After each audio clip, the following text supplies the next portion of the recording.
Our scripture reading is taken from Psalms chapter 62, verses 5 to 6, and Psalms chapter 46, 1 to 5. For God alone my soul waits in silence, for my hope is from him.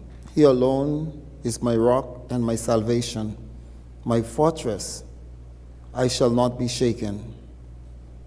God is our refuge and strength, a very present help in trouble.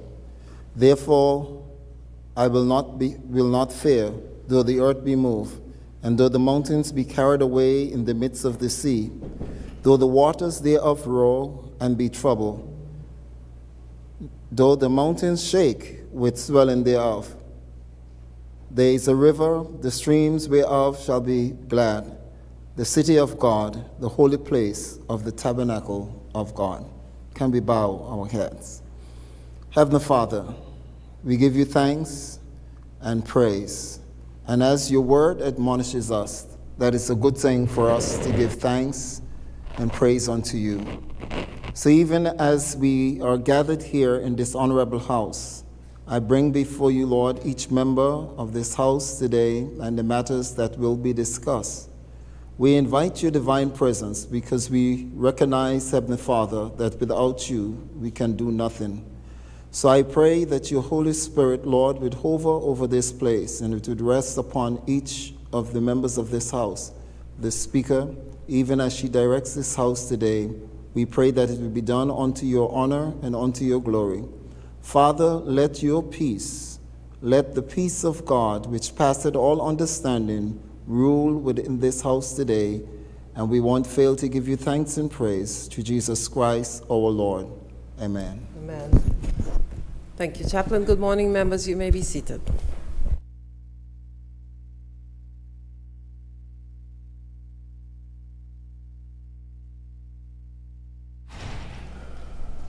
Confirmation of minutes. Minutes of proceedings of the 16th meeting of the 3rd session of the 12th Anguilla House of Assembly.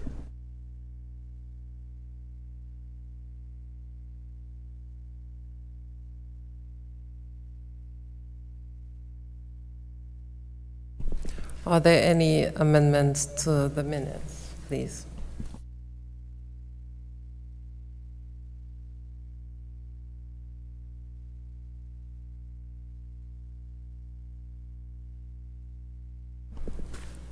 If there are no amendments, can someone move that the minutes be accepted as circulated? Madam Speaker, I rise to second. To move. Speaker, I rise to move. Thank you. Can someone second? Madam Speaker, I second. Thank you. It has been moved and seconded that the minutes of proceedings of the 16th meeting of the 3rd session of the 12th Anguilla House of Assembly be confirmed as circulated. Those in favor, say aye. Those against, say no. The ayes have it. Minutes of proceedings of the 16th meeting of the 3rd session of the 12th Anguilla House of Assembly confirmed as circulated. Oath of allegiance to new members? None. Announcements by the direction of the Speaker. I make apologies for the Honorable Attorney General and the Deputy Governor who at this time are in a meeting, so they will be late for assembly this morning. I have no other announcements thus far. Questions? The Honorable Single Island-wide Electoral District Member, Mr. Kyle Hodge, to ask the Honorable Member for Island Harbor. Question 1.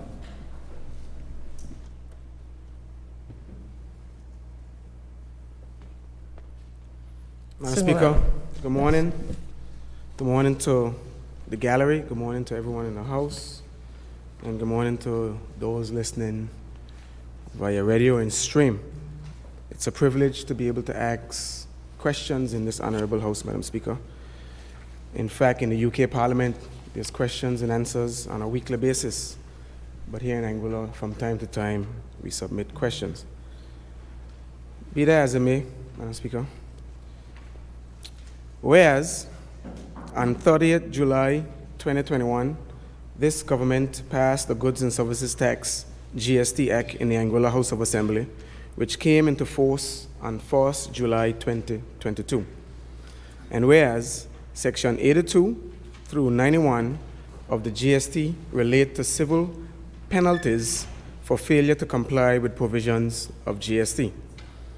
And whereas, since the implementation date, members of this government have made various statements informing the public that the GST collections have exceeded estimated revenues. And whereas, paragraph 105 and Schedule 5 of the GST Act provided that Accommodation Tax Act was repealed. And whereas, the hospitality sector has nevertheless continued to collect the equivalent of accommodation tax from guests and submit to government as part of the GST structure.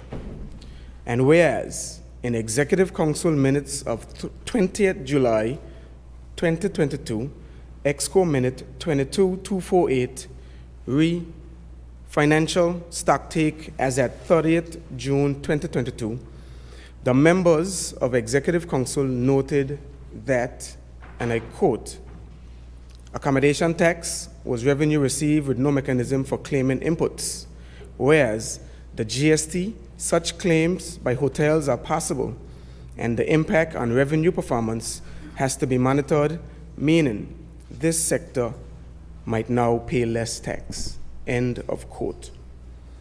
Can the minister indicate to this honorable House and to the people of Anguilla, A, having recognized from June of 2022 that the equivalent revenue collected by the hotels previously identified as accommodation tax is now being paid into the GST structure, has this government taken any steps to ensure the hotels cannot claim back against it? If yes, what steps have been taken?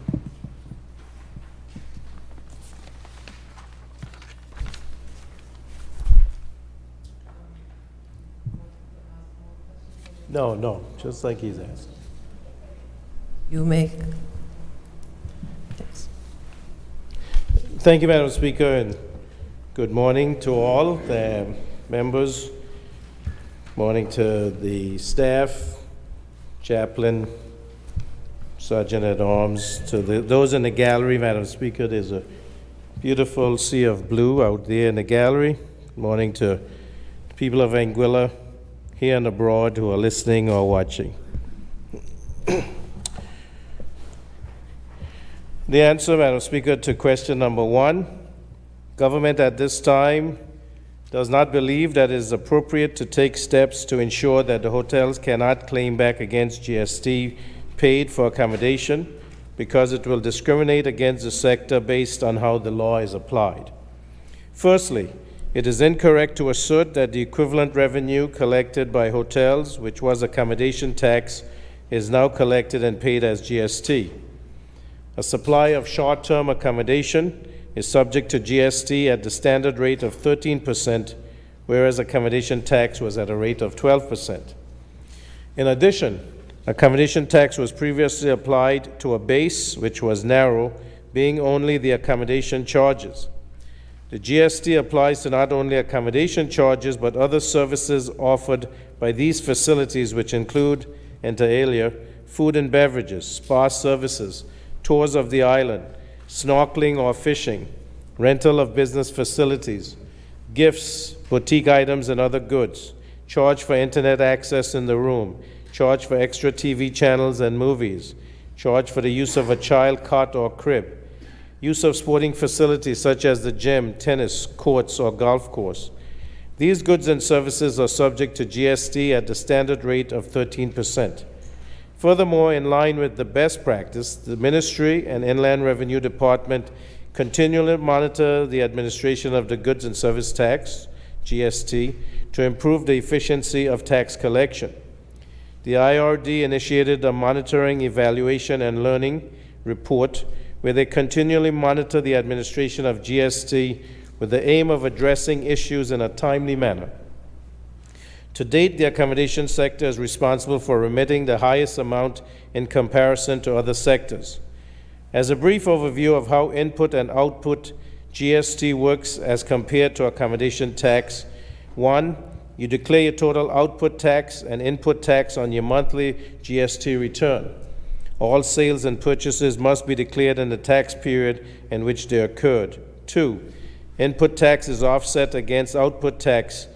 If your output tax exceeds your input tax, the difference is what you remit to the controller. B, if the output tax exceeds the output tax, you will be in excess credit position and may be eligible to claim a refund after 3 consecutive tax periods. This is the treatment across all sectors registered for GST. Generally, we only expect hoteliers to be in excess credit positions through periods of major development or construction.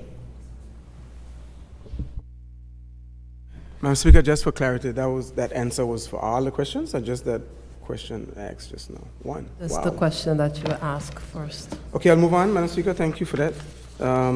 B.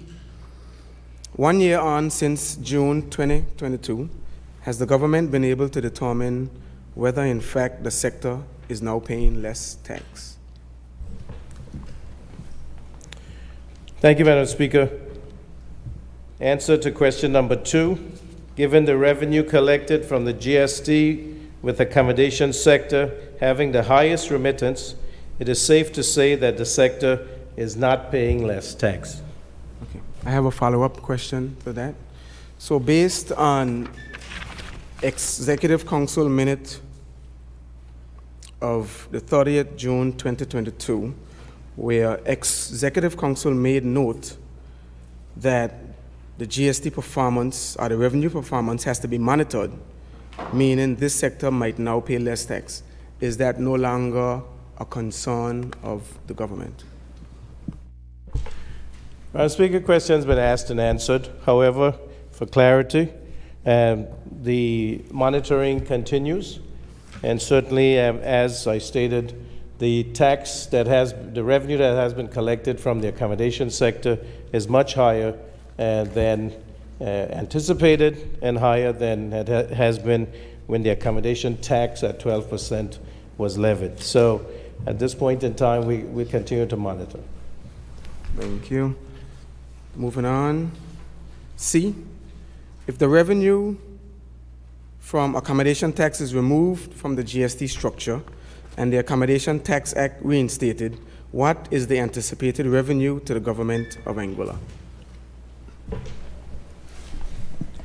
Thank you, Madam Speaker.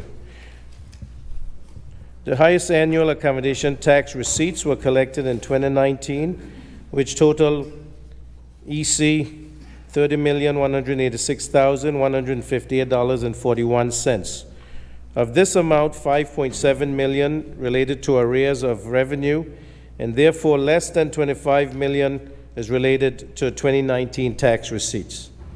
In the period July 2022 to May 2023, which is less than 12 months of collections, GST collections for the accommodation sector totaled $36.197 million. Additionally, amounts came from related services, including $4.8 million from restaurants and catering during the same period. To provide an estimate for accommodation tax going forward would be difficult, as the data supplied in the GST returns from hotels is not granular, and therefore further information would have to be requested of hotels to supply a robust estimate of the potential or theoretical accommodation tax receipts relating to 2023 and beyond. However, as a purely hypothetical exercise under the MTFF, the revenue and expenditure decisions are costed, which includes the ascertaining the net improvement related to the GST implementation. Under this theoretical exercise, the forecast for accommodation tax receipts for the full 2022 and 2023 financial years would be $26.99 million and $31.07 million, respectively. These projections grow 2021 collections as a base by preliminary and projected nominal GDP growth estimates for 2022 of 41.27% and 2023 as 15.2%, respectively, which is standard practice for forecasting growth of tax revenues which is strongly correlated to economic growth.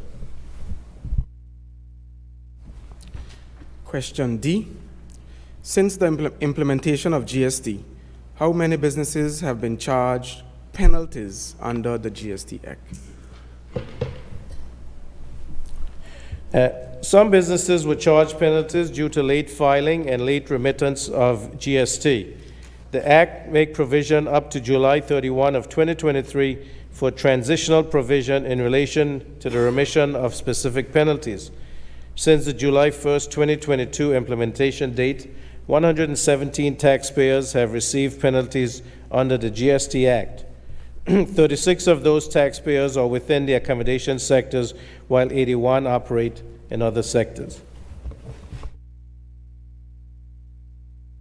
Thank you. I think question E was just answered, and I'll just repeat the question. I'll just say the question. I'll ask, how much revenue has the government of Anguilla collected in penalties from the hospitality sector versus the Anguillan business community?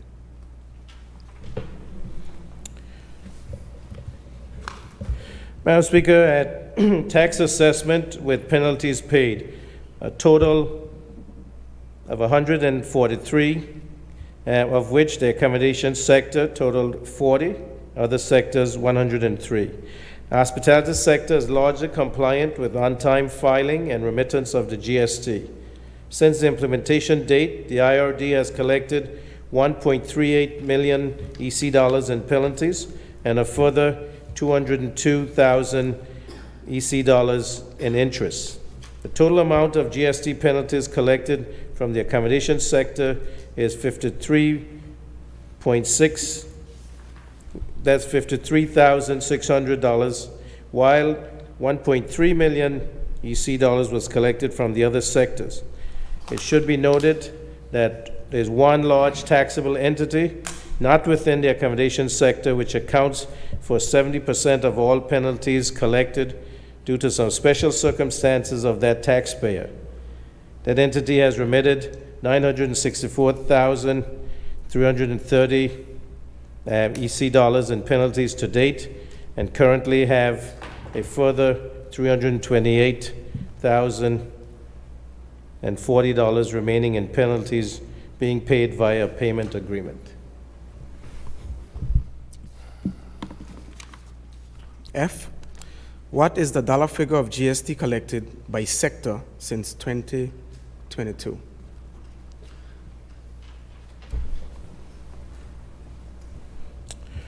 I think the question said 2021, Madam Speaker, but GST was first implemented in July 1 of 2022, and as such, no GST was collected in 2021. During the period July 2022 to May 2023, GST collections are as follows. In the accommodation sector, $36,197,100, which is 51.5% of total GST. Public utilities, $13,332,653, accounts for 19% of GST. Restaurant and catering, $4,798,859, 6.8%. Retail, $3,991,973, which is 5.7%. Manufacturing, $3,141,462, which is 4.5%. Wholesale, $2,203,745, which is 3.1%. Professional services, $2,178,869, which is 3.1%. Other services, $2,028,005, which is 2.9%. Real estate activities, $957,570, which is 1.4%. Construction, $888,500, 1.3%. Tourism services, $713,380, 1%. Financial services, $451,000, $207, which is 0.6%. Statutory bodies, $612,347, which is, that's a negative number of negative 0.9%, for a total of $70,270,993. Madam Speaker. The most GST due to Inland Revenue Department is generated by accommodation and public utilities, which is 67.8% combined. Tourism-related sector makes up 47.7% of GST due. Overall GST revenue collection for 2022, revenue collected from GST between July and December 2022 amounted to $52,913,717.50, largely exceeding the $35 million revenue target for that fiscal year. 2023, the GST collections at the end of June 2023, net refund payment total $94.99 million, which has surpassed the annual target of $90.7 million. A breakdown of monthly GST collections for the first half of the financial year was provided as at March 31, 2023, Madam Speaker, and this showed that in January, the collections totaled $19,251,376.13. In February, it was $17,233,488.44.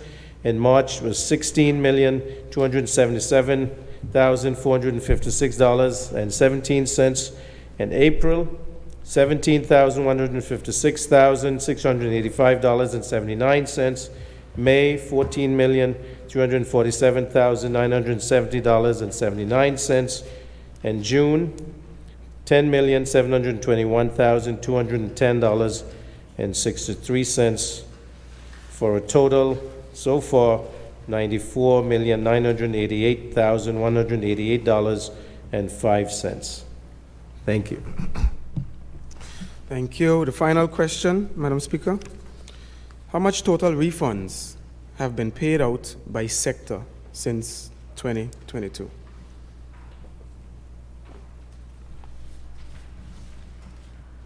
Again, my question had said 2021, Madam Speaker, so give me the answer. Thank you. So, Madam Speaker, my question said since 2021, so I'll give my response.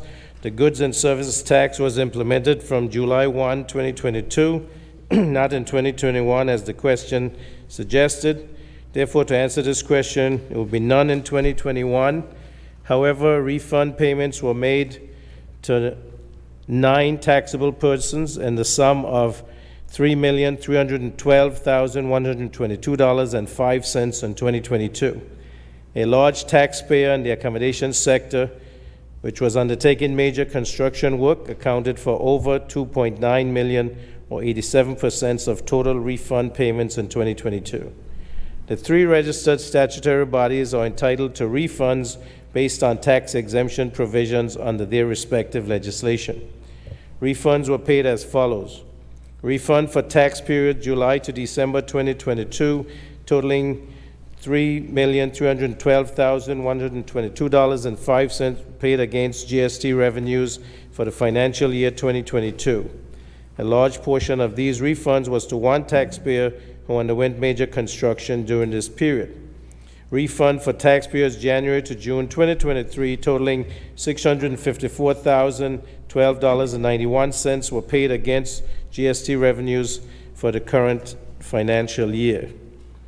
The Inland Revenue Department is current in its refund payments, which builds trust and credibility with taxpayers. Prompt refund payment is also a reliable measurement of the success of GST administration. In Anguilla's context, refunds are normally payable within 2 full calendar months of the date of the refund application, but the timeline varies if an audit has been commissioned. IRD is liable to pay 1% interest on late refund payments. To date, all refunds were issued on time. Furthermore, The refund impact will continue to be minimal as expected in a service-driven economy like Anguilla's. I trust this gives a better understanding of how the GST is administered, and I thank you for your questions. The Honourable Member for West End to ask the Honourable Member for Valley South, the Minister of Social Development.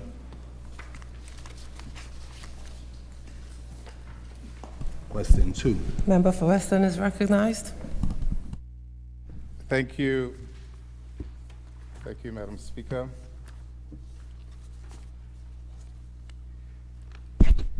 Good morning to you and to colleagues on both sides of the aisle, as well as those listening in, whether here or overseas. Whereas the annual August Thursday Summer Festival represents Anguilla's emancipation celebration and is recognized as the biggest holiday on the island. And whereas one of the highlights of the summer festival is boat racing, which is Anguilla's national sport. And whereas over the years, the Department of Youth and Culture, as part of the Summer Festival's event committee, has contributed 60,000 EC dollars to the West West Committee for the staging of August Thursday Bank Holiday Beach Party at Meads Bay. And whereas the August Thursday Beach Party includes a Class A and B boat race, along with musical entertainment, has been a huge part of the Anguilla tradition. Many Anguillians return home to be part of the tradition, and local vendors use it as an opportunity to earn money on that day. And whereas the 2023 Summer Festival budget has omitted any funding whatsoever for the staging of the August Thursday Bank Holiday Beach Party.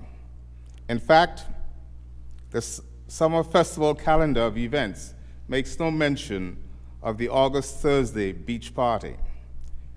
Can the Minister indicate to this Honourable House and to the people of Anguilla, A, why, in spite of government boasting of a revenue overperformance of $64 million from the goods and services tax, in large part contributed by the people of Anguilla, there is absolutely no funds made available for ensuring the continuation of the August Thursday Beach Party?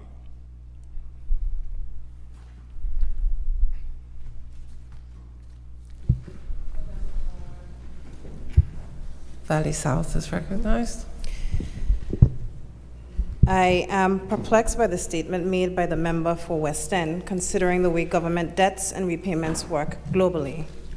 The goods and service tax is largely contributed to by the people of Anguilla in the same way that the $214 million in debt incurred by the Anguilla United Front administration has to be paid by the people of Anguilla. Debts have always traditionally been paid by taxpayers, and to the best of my knowledge, this is not a new phenomenon. From the US to Australia, debts of a country are paid for by taxpayers. Therefore, the people of Anguilla having to contribute to paying off their country's debt is not unusual. However, I stand to be corrected if you are aware of a country that hasn't had to repay its sovereign debt, and if you are saying that we can ask the IMF to pay off our debt without impacting taxpayers. Once again, if you are aware of a special interest-free donor available, I would recommend you to introduce us to this international body forthwith. The questions posed by the Honourable Member for West End are also approximately 7 months late.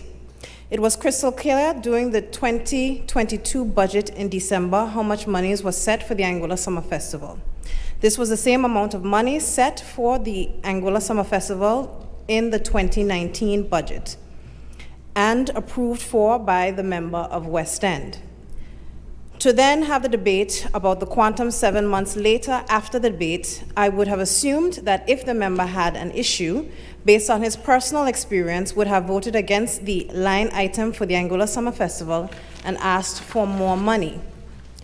The West Fest Committee was informed in February prior to the launch that the Anguilla Summer Festival Committee could not provide any financial support to fringe events due to budgetary constraints.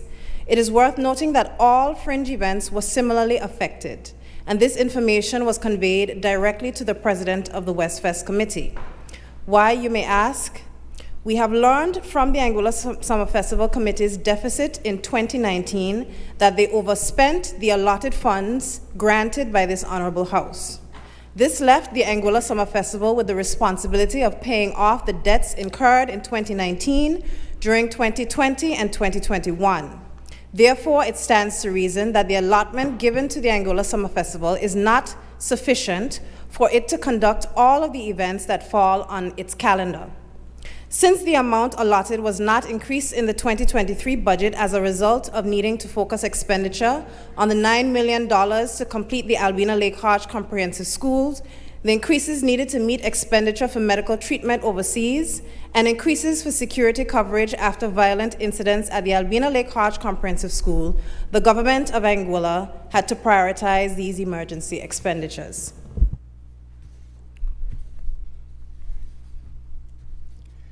Question number 2, or B, I should say. Why has the August Thursday beach party at Meads Bay been removed from the summer festival calendar of events?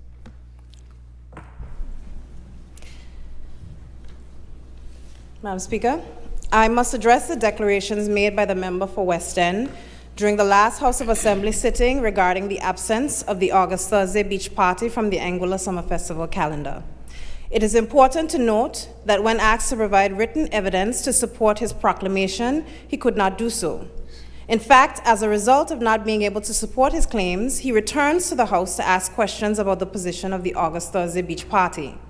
I must assert that a more responsible course of action would have been to inquire about the reasons behind the decision before hastily jumping to conclusions. It is essential to engage in thorough discussion based on facts and accurate information. First and foremost, I must address the inaccuracies in the question as it is phrased. It is misleading to assert that the beach party encompasses the boat race and musical entertainment. For the record, the boat party and beach party are distinct entities and take place independent from each other. They are organized by separate entities, much like the annual South Valley Street Festival and the HD Juve, which occur separately but culminate in the valley on the same morning. To clarify, the Anguilla Boat Racing Association is responsible for organizing the boat race, while the West Fest Committee takes charge of the beach party. On this occasion, one can see that the boat race is still listed as occurring on Thursday, 10th August, on the Anguilla Summer Festival calendar. To discuss West Fest, as it is commonly known, it is a fringe event. Fringe events are organized by private promoters, community groups, and/or associations between July 15th and August 20th, 2023. It is critical to note that these events are not organized by the Anguilla Summer Festival Committee.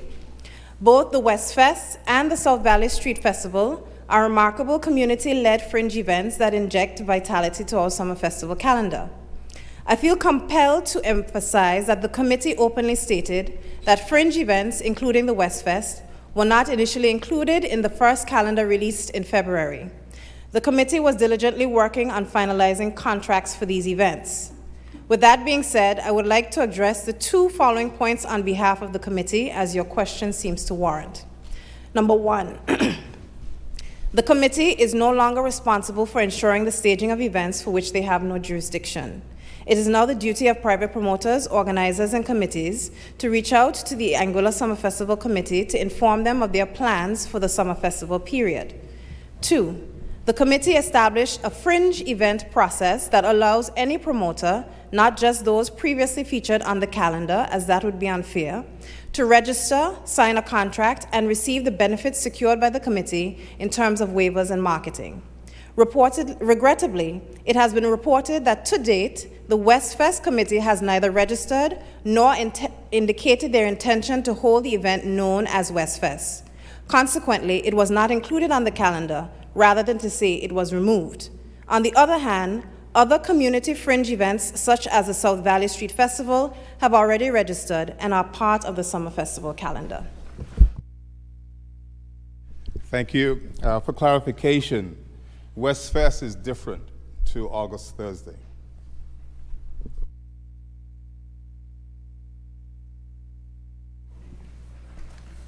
Thank you, members. Government statements on recent developments. Statement by the Honorable Minister of Home Affairs, minimum wage in Anguilla now a reality. The single and white electoral district member, Mr. Kenneth Hodge, is recognized. Oh, thank you, Madam Speaker. A pleasant good morning to colleagues on both sides of the House this morning. Also to acknowledge the presence in this honorable House of members of the Minimum Wage Advisory Committee, including the chairman, as well as members, heads of departments from the various departments under my ministry, and as well my permanent secretary, and of course my better half as well is sitting in the House. Madam Speaker, history has been made in Anguilla today. I am happy and grateful for this opportunity presented to me today in this honorable House to make a ministerial statement with respect to minimum wage in Anguilla. Madam Speaker, I am pleased to inform members of this honorable House that today, after some 35 years, that is 3.5 decades and counting, we have finally made a minimum wage in Anguilla a reality. Our people deserve it. They deserve fair compensation even as they seek and be dedicated to noble work. Madam Speaker, Executive Council at its meeting of Wednesday, June 21st, 22 actually, gave its approval to our recommendation by the Minimum Wage Committee for a minimum hourly wage rate for Anguilla of US $6 or its EC equivalent. Yes, sorry, June 21st, 2023, yes.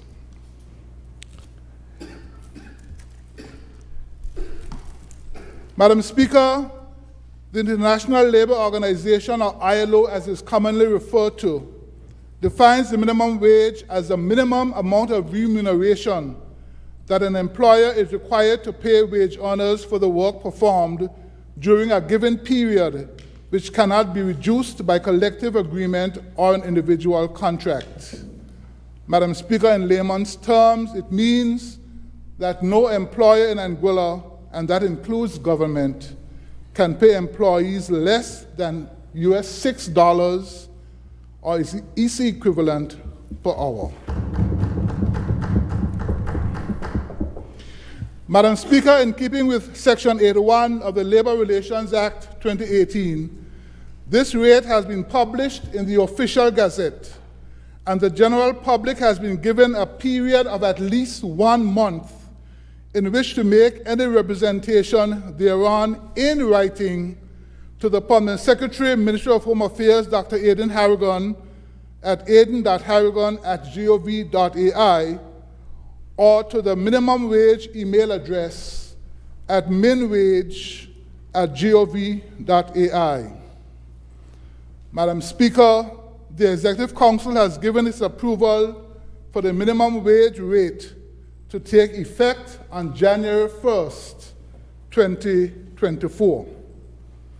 This 6-month period gives all employers of low-wage earners, which includes the government of Anguilla, ample time to amend their contracts and our statements of employment to ensure that they are compliant with the new rate by 1st January 2024.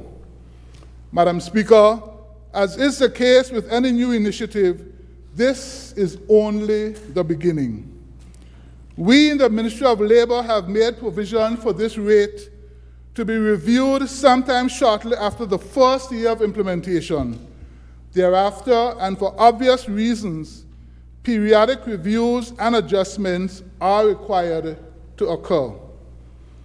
Madam Speaker, please allow me to share what will be the effect of this minimum wage order. Please permit me to quote directly from the Labor Relations Act 2018, Section 83, subsection 1. It states thus: an employer to whom a minimum wage order applies shall, as from the date of effect of the minimum wage order, pay to the employee wages and such other terms and conditions of employment which are not less than the minimum wage prescribed in the minimum wage order.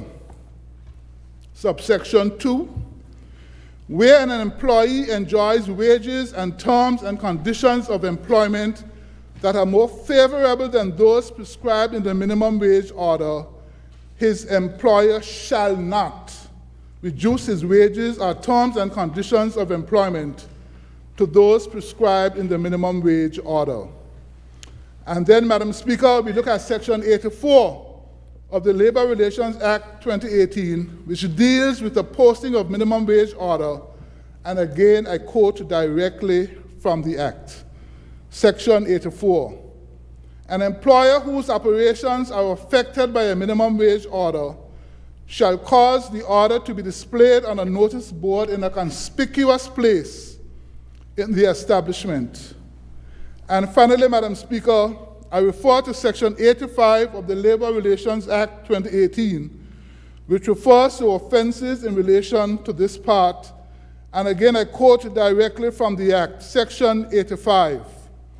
An employer who contravenes any provision in this part commits an offense and is liable on summary conviction to a fine not exceeding $10,000.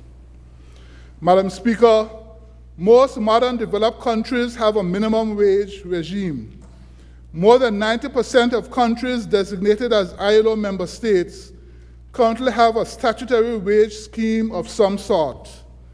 Considerable evidence-based studies have outlined the many benefits realized by both employers and employees in countries where minimum wage has been instituted. Minimum wage will assist in promoting fair compensation for employees, improving an individual's quality of life, preventing the exploitation of workers, and preventing working families that are below the poverty line from receiving what many would consider to be unlivable wages. Madam Speaker, to mention that the debate surrounding minimum wage and living wage for the hardworking people of this country has been ongoing for a long time would be the understatement of the century, yet that statement must be made. The difference today, though, Madam Speaker, is that this debate has turned into a tangible result. From the very outset, I would like to clear a few areas that may not be well known. Firstly, Madam Speaker, provision for and legislation to guide the implementation of a minimum wage has been on the books since 1988, Madam Speaker. That was over 35 years ago. But this was never translated into a meaningful final product for the people of Anguilla. Secondly, there have been several attempts to address the idea in the past, but the complexity of the initiative would have seemed overwhelming, and so nothing was done to persevere on behalf of the people of Anguilla. Thirdly, Madam Speaker, this APM team would have made a promise. We promised during our campaign that upon coming to office, the implementation of the minimum wage to protect all our workers and at the same time to be fair to our employers would be a priority. And here we are today, Madam Speaker, another promise made, another promise kept. And, Madam Speaker, this is not the end.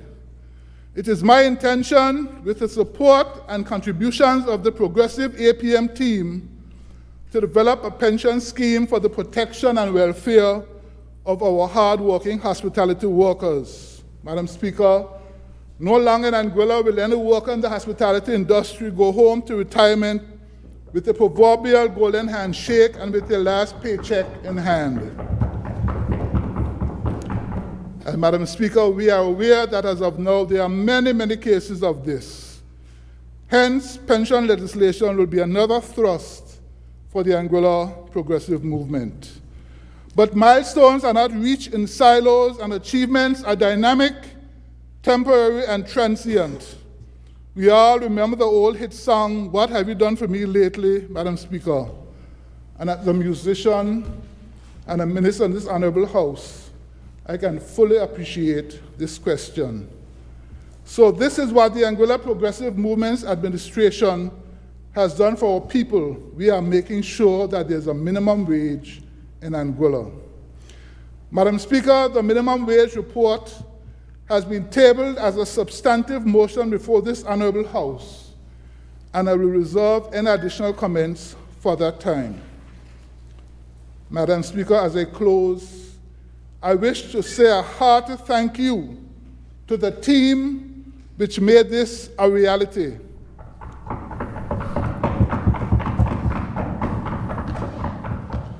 This team was led by retired civil servant and economist Dr. Wycliffe Foy. Madam Speaker, it was indeed a Herculean effort to bring the process to this stage in a final evidence-based, thoroughly researched report. Dr. Foy and your colleagues, many of whom are present in the House today, thank you once again for a job well done. It would be remiss of me, Madam Speaker, not to thank my permanent secretary, Dr. Aidan Harrigan, for his unwavering support over the many months of this process. I am also heartened by the support which I have received from our Premier and members of this APM administration. And Madam Speaker, to the workers of our beautiful Anguilla, who have made the issue of minimum wage a hot button and ongoing topic of conversation, my gratitude for keeping me focused, even when the odds were stacked against minimum wage, ever seeing the light of day.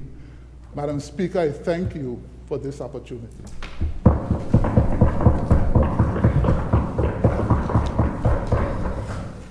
Thank you, Honorable Member.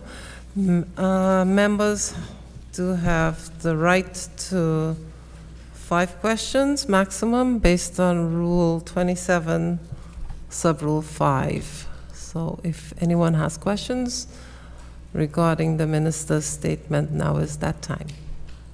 Floor is open. The Honorable Member for Sandy Hill is recognized. Thank you. Good morning to you, Madam Speaker, to members of the House and persons visiting here in the gallery this morning, and those persons who are tuning in. A quick question for the Minister of Labor. I know that you would have made mention that the report to the government of Anguilla, minimum wage for Anguilla, is to be gazetted, and the general public has 1 month to be able to put forward comments, etc. My question is whether there is any intent for this administration and for your ministry to take the report out for additional discussion, consultation with the people of Anguilla.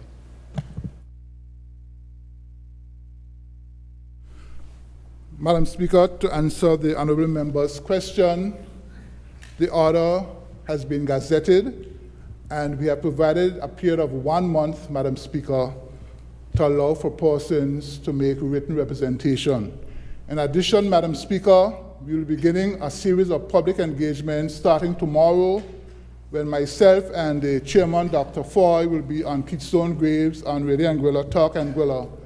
And on Thursday afternoon at 12:30, Madam Speaker, myself, along with members Glenville Hodge and Melissa McCoo, will be on Class FM, DJ Hammer, at 12:30 on Thursday, and we'll be announcing a number of other such engagements. We intend as well, Madam Speaker, to utilize the Anguilla newspaper, and of course our public relations officer will be undertaking a series of online and social media postings. So we intend to have a very vigorous, Madam Speaker, engagement in regards to this. Thank you. Thank you. Any other questions?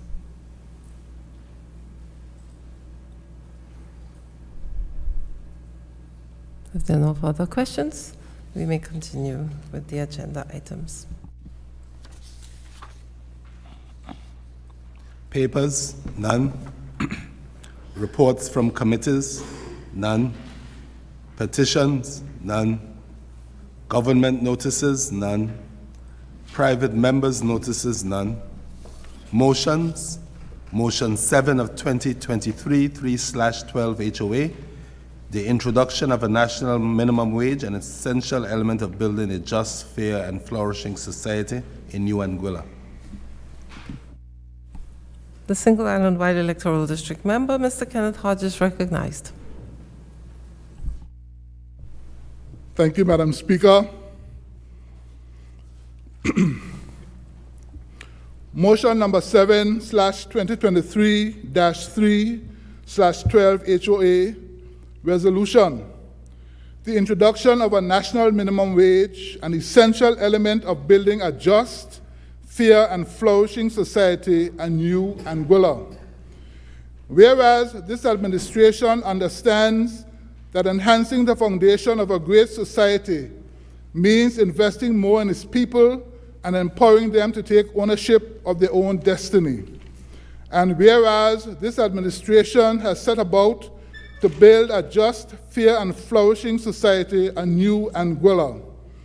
And whereas, in keeping with the International Labour Organization 1944 Declaration of Philadelphia, public policies and actions must be human-centered to allow people to pursue both their material well-being and their spiritual development in conditions of freedom and dignity, economic security, and equal opportunity. And whereas, as Minister of Home Affairs with responsibility for labor, it gives me great pride and joy to announce that after many years of travailing towards this goal across different administrations, we are at the cusp of implementing a national minimum wage in Anguilla, thus fulfilling a major campaign commitment of this administration. And whereas in June 2022, Executive Council, in accordance with Part 4 of the Labor Relations Act, Section 79, approved the appointment of the Minimum Wage Advisory Committee.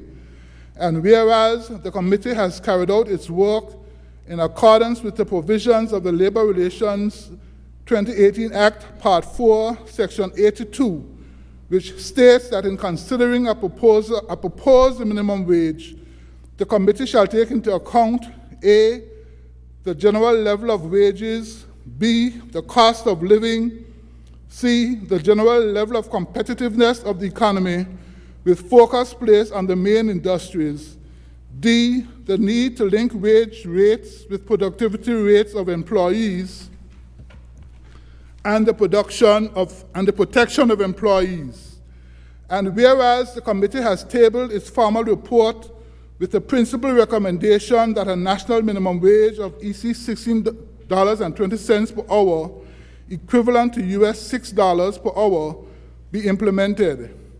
And whereas Executive Council, by way of Exmin 23/204, dated 3rd July 2023, approved the recommended rate of $16.20 per hour, and in accordance with Part 4, Section 81(1) of the Labor Relations 2018 Act, Executive Council has mandated that the rate be published in the Gazette, and the public shall be given a period of at least 1 month in which to make any representation thereon in writing.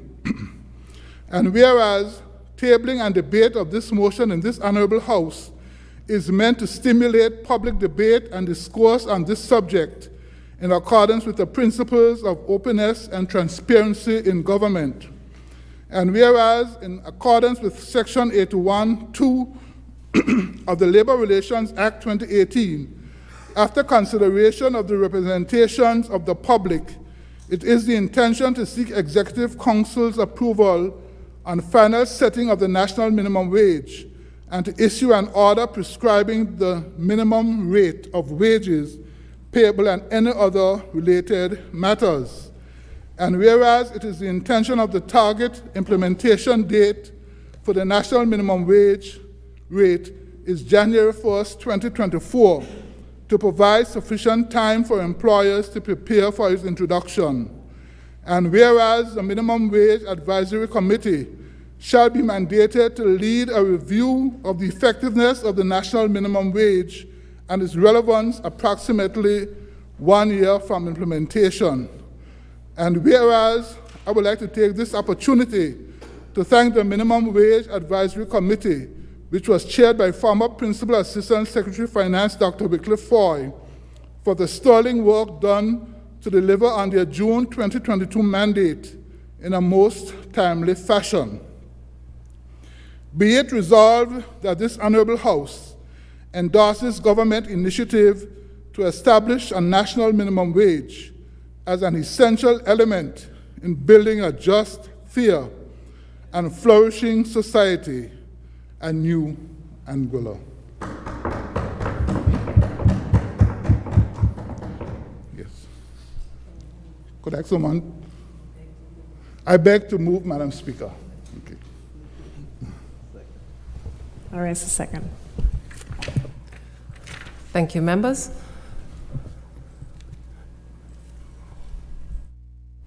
Madam Speaker, I would reserve any comments I will make after I've heard from the House. Thank you, Madam Speaker. I commend this to the House. Thank you. Motion 7, 2023, 312 HOA has been moved and seconded. I now invite debate on the merits and principles of this motion. Floor is open for contributions. The Honorable Member for Sandy Hill is recognized.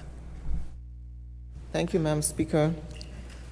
Madam Speaker, I rise in relation to this motion for the introduction of the resolution for the introduction of a national minimum wage, an essential element of building a just, fair, and flourishing society, a new Anguilla. Madam Speaker, I must first commend the Minister, the Ministry of Labor, and in particular the Minimum Wage Committee, some of its members of whom are here in the House, for the hard work that has been undergone in bringing this report to the House. I have had the opportunity to review the report, Madam Speaker, and I find that it is quite comprehensive, it is detailed, it takes into consideration a number of critical factors, and I think that the members of the committee and the resulting report have sought to present a fair and impartial view in terms of the state of affairs in Anguilla and the need for a minimum wage to be implemented. And so I commend the members of the committee. Madam Speaker, I would have expected that this report would have been a first step in terms of once it comes to the House, and even in the face of it being gazetted, that there would be serious and further consultations with members of the public. And the reason why I say that, Madam Speaker, is because a report which is prepared by a committee is then delivered to the government of the day. And that government is charged with engaging the general public. And so it's not sufficient, in my view, to say that the committee would have engaged with the public in terms of coming up with the report. And that's fine. And in fact, that's part of the role of the committee. But in my view, the government has a role to play, a significant role to play, in ensuring that once that report is presented to the government, that it is taken to consultation so that the views of the employers and employees in terms of the actual minimum wage figure has been presented, and that in particular those employers and employees who may be impacted would be able to weigh in. I do not want you to be misleading, but I believe the member just answered that question when you asked him about that. Madam Speaker, what He the just member gave you the said- answer to that question about going to the public and including the public right after Madam this. Speaker, I did not misrepresent. What the member said is that they would be visiting the radio programs, They would be visiting Keystone Graves. He did not say that they would be having He consultations did say, before. he did say. Well, I'll ask the member to specify. Sure, but he did say, I did make that note. You may answer since the member wants an Madam answer. Speaker, yes, I did say that we've been engaging in a number of public sessions starting tomorrow and then on Class FM, and I will be announcing a number of other initiatives as the days go by. So it's our intention, Madam Speaker, to engage with the public on this. The public also has an opportunity to put in writing, Madam Speaker, members of the public and employers can put their concerns, their suggestions, their criticisms, whatever, in writing as well, Madam Speaker. So this is intended to be a very visible public process. This debate this morning, Madam Speaker, is designed as well to engage the public in this process. So, Madam Speaker, this administration is making sure that this is done very publicly and in the full glare of the public eye, Madam Speaker. Thank you for your clarification, member. You may continue. Thank you, Madam Speaker. The motion says, whereas it is the intention that the target implementation date for the national minimum wage is January 4th, 2024, to provide sufficient time for employers to prepare for its introduction.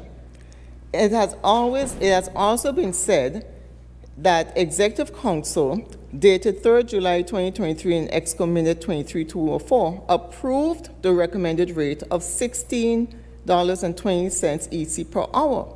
So, Madam Speaker, I find it difficult to understand how consultations could take place after Executive Council has already approved the minimum wage that is proposed before taking it to consultation. Madam Speaker, on a point of clarification, Madam Speaker, at the end of this process, Madam Speaker, after the public has been given an opportunity to respond and we have done all our public interactions, Madam Speaker, and if I can quote from my motion this morning, Madam Speaker, whereas in accordance with Section 81(2) of the Labor Relations Act 2018, after consideration of the representations of the public, it is the intention to seek Executive Council approval on final setting of the national minimum wage and to issue an order prescribing the minimum rate of wages payable and any other related matters. So, Madam Speaker, this is a first step. This matter will be going back to Executive Council at some point, Madam Speaker. Thank you. Thank you for the clarification, because it appears that the motion has some inconsistent provisions, and I'm glad that clarity has been provided that notwithstanding the fact that the Executive Council approved the recommended rate, it will therefore likely come back after consultation for finalization, which is unusual in my view, but Madam Speaker, so be it. It's this way, the way this administration conducts business. Madam Speaker, the reason Member, I'm not going to allow you to shout across the aisles of this honorable House. If you have a point of order to make, you know the rule, you stand and you make your point of order. It will be recognized by the chair. So, but please do not interrupt another member unnecessarily and do not shout across the aisles. You may continue, member. Thank you, Madam Speaker. Madam Speaker, as I was saying, I am happy to hear that this resolution that has been brought before the House is a first step to further consultations, engagements, and discussions with employers and employees in all sectors so that they can fully understand the impact of a minimum wage. Now, the reason for the consultations, Madam Speaker, is that there are pros and cons when it comes to the imposition of a minimum wage, and there is a financial cost to some institutions. And this process, Madam Speaker, reminds me of the wide-ranging consultations that I personally have engaged in regarding the provisions of the Labor Relations Act in relation to certain provisions such as holiday period. It was increased from 12 days to 15 days, and the creation of redundancy pay, which had never previously been on the books in any labor legislation. And so, Madam Speaker, an important aspect of our labor law and the evolution of our labor practices today in relation to the minimum wage, it is important that wide-range consultations are held. And I just want to outline for the benefit of the general public the pros and cons of a minimum wage, so as these consultations are taking place, that all of these factors can be brought to bear. In terms of pros, minimum wage reduces poverty and income inequality. A minimum wage can help lift low-wage workers out of poverty by ensuring that they earn a decent wage. It provides a basic standard of living and allows workers to meet their basic needs. It can contribute to a better quality of life for low-wage workers. A minimum wage can boost consumer spending so that when low-wage workers earn more, they have more purchasing power. And minimum wage improves worker productivity and morale. It can motivate workers, improve job satisfaction, and increase productivity. In terms of cons of a minimum wage, there are potential job losses. It could be argued that higher labor costs can result in job cuts, reduced work hours, or slower job creation. And in industries where there are thin profit margins, businesses may struggle to absorb the additional expenses. It may prove to have a negative impact on small businesses, which often operate with limited resources, and they may face challenges in adjusting to higher labor costs. It could lead to increased prices, so that businesses may respond to higher labor costs by raising prices for goods and services. It could potentially limit entry-level job opportunities, where a higher minimum wage could make it more challenging for individuals with limited skills or work experience to find entry-level employment. And employers may be more selective or reluctant to hire inexperienced workers. And it could cause potential business closures. And some small businesses may struggle to sustain operations under increased labor costs. And so, Madam Speaker, it is important to note that the impact of a minimum wage can vary depending on factors such as the specific wage level, the economic context, and the design and implementation of the policy. And as I say all of that, Madam Speaker, I just want to place on record that I am certainly in support of a minimum wage. But it is important to bear in mind the pros and cons and the context within which a minimum wage is being implemented. And as I look at the report, Madam Speaker, there are some important aspects that I want to point out. The recommendation, as has been stated by the Minister of Labor, is for EC $16.15 to be deemed to be the minimum wage, a proposed minimum wage figure, or roughly US $6 an hour. And that's on page 6 of the report. On page 8 of the report, the committee has noted that the minimum wage has nothing to do or will not impact those employees who are paid more than the proposed minimum wage. Page 10,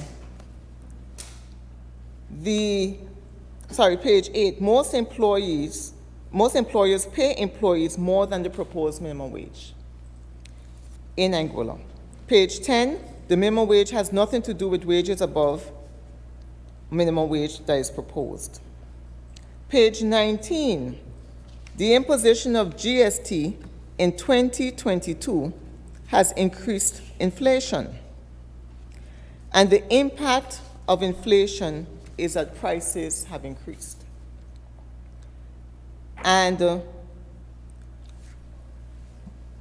in relation to the impact of inflation on food and non-alcoholic beverages, the report has stated that the increase, and I'll read it in particular on page 20, the reality is that lowered wage workers spend a substantial amount of their income on food. Despite the zero-rated and exempted food items for GST purposes, inflation on food and non-alcoholic beverages increased by 10.9%. This is the average increase, which does not speak directly to individual food items, so that the individual experience of the lower wage workers in terms of food purchases is definitely one where their disposable income was negatively affected because the increase was more than marginal. And so, Madam Speaker, there is a recognition in this report that the inflation, or that certainly the workers, lower wage workers, are paying more in terms of food prices. Madam Speaker, what does all of this mean for the average Anguillian? The passage of a minimum wage will assist the most vulnerable in our society, those persons who are currently being paid less than the proposed minimum wage. But for the rest of the employees, Madam Speaker, bearing in mind that this report says that the proposed minimum wage will not impact those persons currently being paid more than the proposed minimum wage of $6 or AC $16.15, is that there will be no change in their income. It also means that the cost of living has increased as a result of this government implementing GST in its current form. The majority of employees in Anguilla who are paid above the proposed minimum wage are today still struggling to meet ends meet. And the minimum wage structure will not impact their income. Madam Speaker, this government has still not addressed the high cost of living in this country.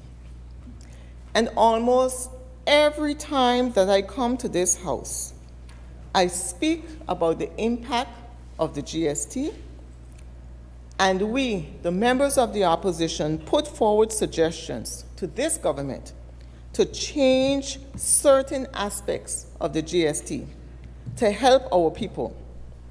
But those suggestions fall on deaf ears. And while we move forward with minimum wage to assist the most vulnerable, the question must be asked, what plans does this government have to boost the private sector and to ease the difficulties that our local businesses are currently facing? And Madam Speaker, in going through the report, I noted that there were repeated references to the Labor Relations Act, under which this minimum wage report was created. In fact, the first sentence of the report on page 3 says, "The Labor Relations Act is the legal framework which underpins all labor-related issues, including minimum wage in Anguilla." And it is important, Madam Speaker, to give a little bit of a backdrop in terms of the Labor Relations Act, the minimum wage report, and how we are able to be where we are today. Madam Speaker, the Fair Labor Standards Act was the predecessor to the Labor Relations Act. And since the 1980s, no amendments, if any limited amendments, will have been made to the Fair Labor Standards Act. And certainly, the provisions of the Fair Labor Standards Act made reference to a minimum wage, but it made reference to minimum wage to be provided by sectors. And the paragraph 18 of the Act says, whenever the governor in council deems it expedient that steps should be taken to regulate the wages paid in any trade or occupation in Anguilla, he may appoint a minimum wage advisory committee to investigate the conditions of employment in such trade or occupation and to make recommendations as to the minimum rates of wages which should be payable. And so, Madam Speaker, the Fair Labor Standards Act was limited in that it recognized that the minimum wage could be implemented, but it provided for the implementation by way of sectors. And during the time that I acted as Minister of Labor, and under my leadership, we would have, when I entered office in 2015, I met a draft labor bill. And that draft bill was one of many drafts that had been presented over the years by various administrations. And that draft was there. And when I got into office, I determined that instead of reinventing the wheel and starting again, because it was one of those reasons why I surmised that amendments or new labor law had never been implemented, because every administration kept reinventing the wheel. And so it was important that if we were going to progress, and if we were serious about getting somewhere with the amendments to our labor law, with the overhaul of our labor laws, then we needed to look at what was there and determine whether it was fit for purpose. And so we took that draft that we met out to public consultation. We had a series of consultations, and coming out of those consultations in terms of that draft bill, we would have submitted our recommendations for amendments to the Attorney General's chambers. And in fact, what came out was an entire overhaul of that draft bill. And it took some time. The entire process for the new Labor Relations Act took some 3 years from the date that we went to public consultations to actually the passage of the act in November of 2018. But it was important that we had those consultations upon consultations, because we knew that we were bringing something different to the fore. We knew that we were adding in provisions or including provisions which had not existed before. And we understood that some of those provisions had cost implications for businesses. And especially in light of the fact that we had just come out of Hurricane Irma the previous year. And as a result of that, there was a certain degree of sensitivity for understanding where businesses were, and in order to ensure that everyone fully understood the provisions of the Act, we went to numerous consultations. We had general consultations, we had private consultations with separate sectors, with individuals, etc., all in an aim to ensure that we received widespread information. And this was certainly before we took the Labor Relations Bill to the House and to Executive Council. And so, Madam Speaker, the Labor Relations Act that we would have passed in November of 2018 in this Honorable House, differently constituted, would have provided for a different structure or broadened the structure for minimum wage. And on page 78 of the Labor Relations Act, it provided that Executive Council may fix a minimum wage for employees generally, meaning a broad-based minimum wage, or by any class of employees in a particular industry or undertaking or trade or occupation.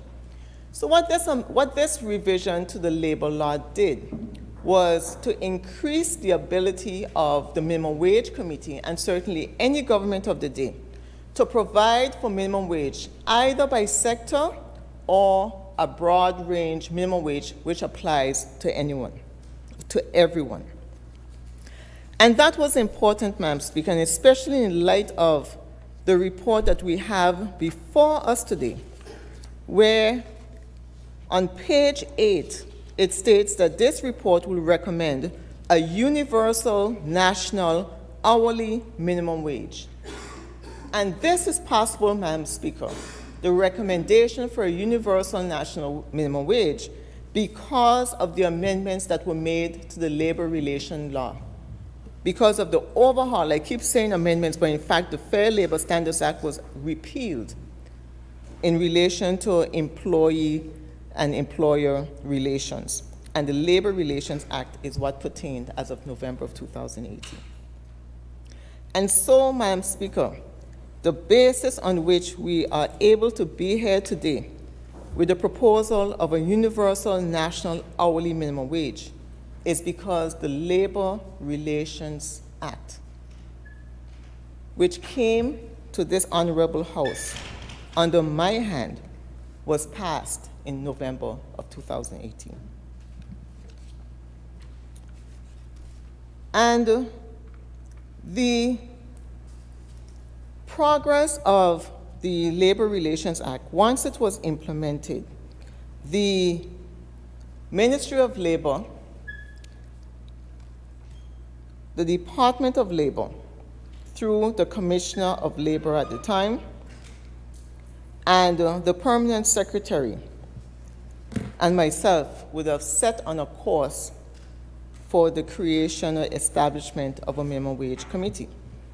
And so we had to set the base first. We had to pass the Labor Relations Act, which allowed for minimum wage to be identified either by sector or across the board. Once the Labor Act was passed, and remember I said it came to the House November 2018, it actually came into effect in January of 2019. And the next step was to move towards a minimum wage committee with the ultimate goal of establishing a minimum wage. And the work commenced so much so that in July of 2019, email communications and communications generally were exchanged between the Permanent Secretary of Labor at the time, the Labor Commissioner, Ms. Joanne Hodge, who is still the Labor Commissioner today, Mrs. Everly Bradley, who was then the Ministerial Assistant, and myself. And it came under the hand of the PS at the time, Mrs. Chanel Petty Barrett, advising as to an update of the committee composition. And so what took place after the passage of the Labor Relations Act was communications being sent to various entities across Anguilla, requesting that they select to identify someone to sit on the minimum wage committee.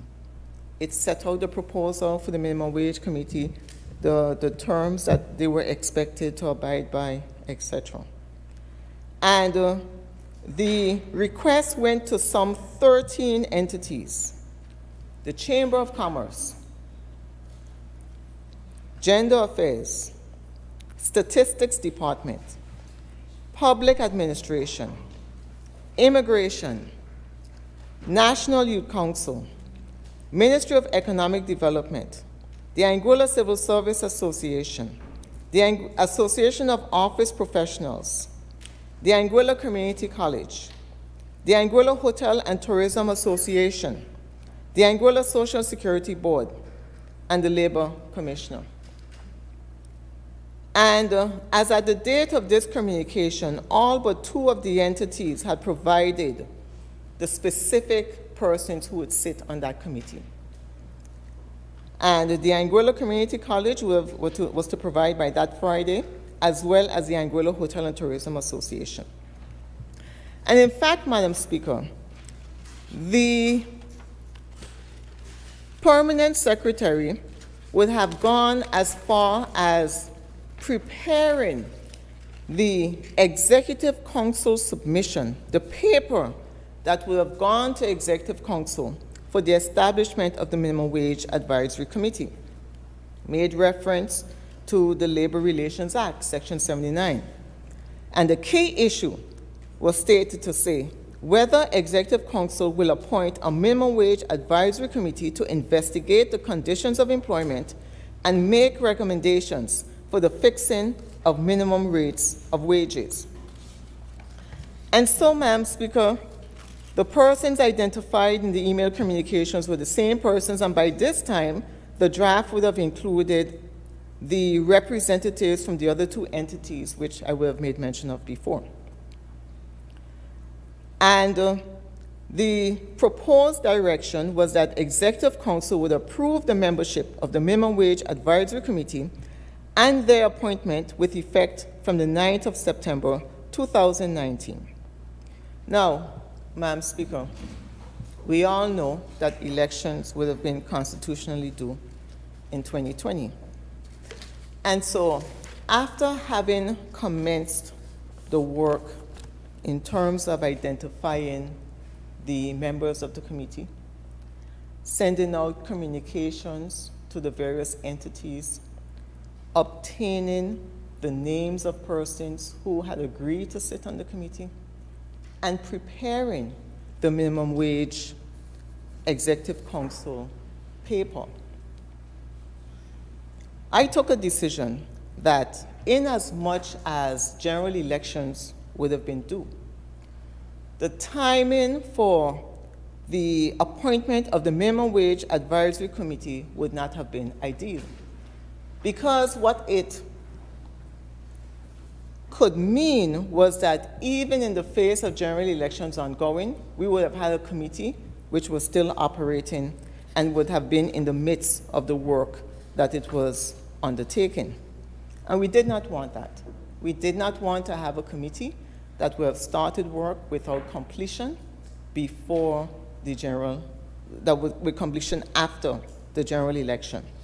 And I saw the press briefing note in the Anguilla where the Minister of Labor, the current Minister of Labor, would have, at the government press briefing, would have stated that as far back as the 27th of June 2022, the Executive Council had approved the appointment of a Minimum Wage Advisory Committee. And, Madam Speaker, today, July 11th, 2023, is almost 1 year from the date on which the committee would have been approved in Executive Council.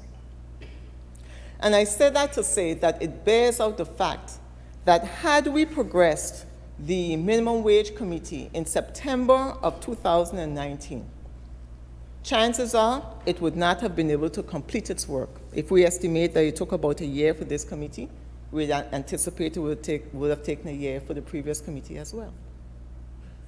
And so, in my view, we were correct in taking the position that we would allow the next administration to take forward the creation and establishment of the Minimum Wage Committee. But certainly, the foundation had been laid. The labor law, the Labor Relations Act, had been passed, which allows for the creation of what we have today, the proposal of a national minimum wage. And so, Madam Speaker, I would have been on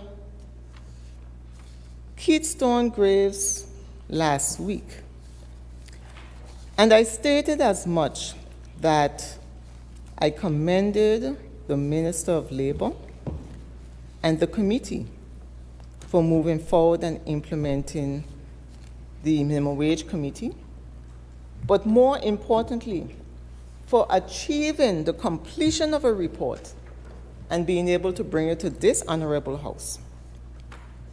Because, Madam Speaker, there is no doubt that time after time, previous administrations have started minimum wage committees and were unable to complete.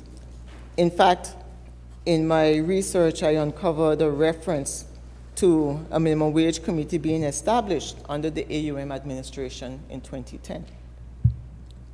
And we know today that that would not have reached to where this report has reached today. And so, Madam Speaker, when I made the statement to say that I was happy that the Minister of Labor had been able to build on the foundation that was laid to allow him to achieve this, imagine my surprise and indeed disappointment to find out after that the Minister of Labor flew to the radio station after I had left. Madam Speaker, I rise on a point of clarification for the record, Madam Speaker. I was in the western end of the island, Madam Speaker. I did not fly or flew to the station. I was driving the official government vehicle, Madam Speaker, and I observed all the speed limits, Madam Speaker, for the record. Thank you, Madam Speaker. I stand corrected, Madam Speaker. Madam Speaker, when I said flew, I did not mean that the Minister of Labor would have disobeyed all traffic laws. I certainly would not have intended that to be the case. But, Madam Speaker, I think that it was said that the minister was out of breath when he spoke on the radio station. And it suggests to me that there was some angst in trying to get there to address the statements that I had made. And so, Madam Speaker,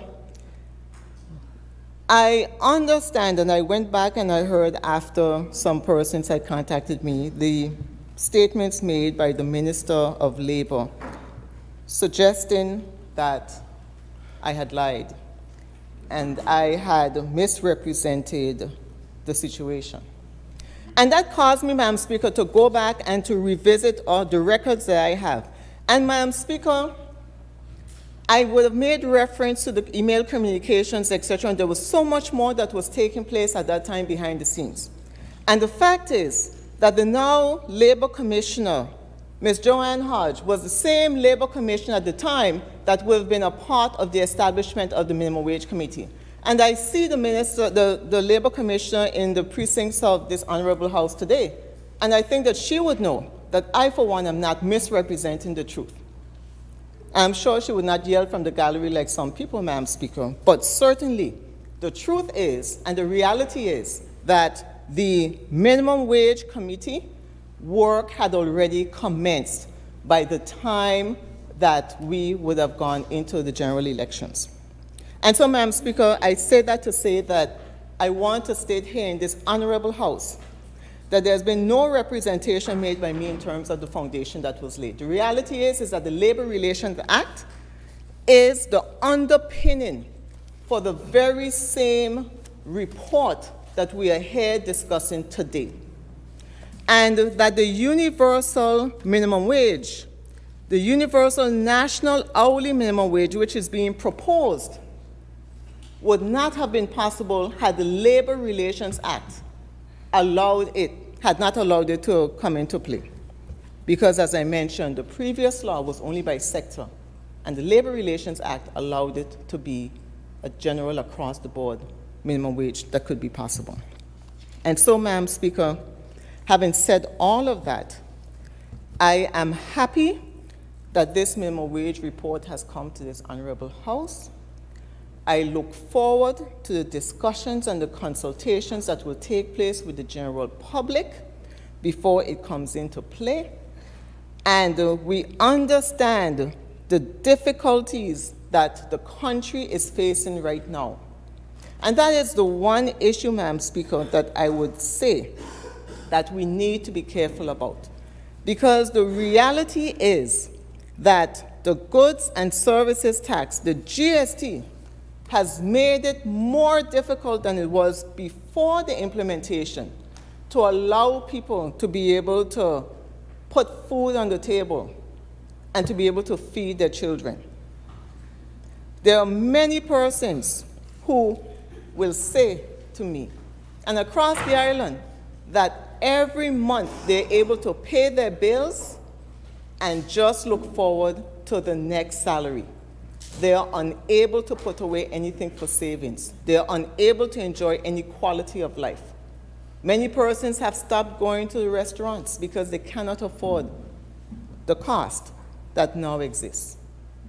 And so while it is that we have put forward a minimum wage to address the vulnerable in our society, we need to seriously look at the economic activity in our country. We need to give support to our local businesses. We need to ensure that the GST is fit for purpose. Because in Executive Council minute of the 8th of June, if this Executive Council minute could state that between April of 2022 and May of 2023, the GST has overperformed by EC $64 million during that period of time. It must mean that we're being overtaxed.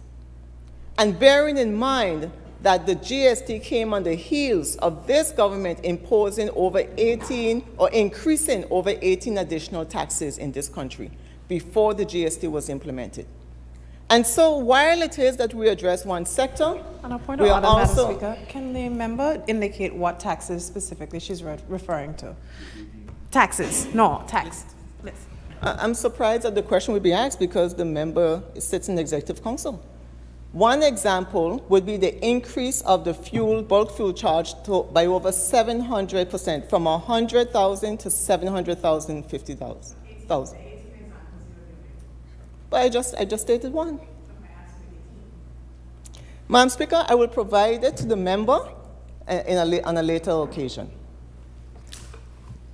As I was saying, Madam Speaker, if this government can say that, or can note in the Executive Council minute that there's a $64 million overperformance, then it must mean that the GST tax structure must be revisited.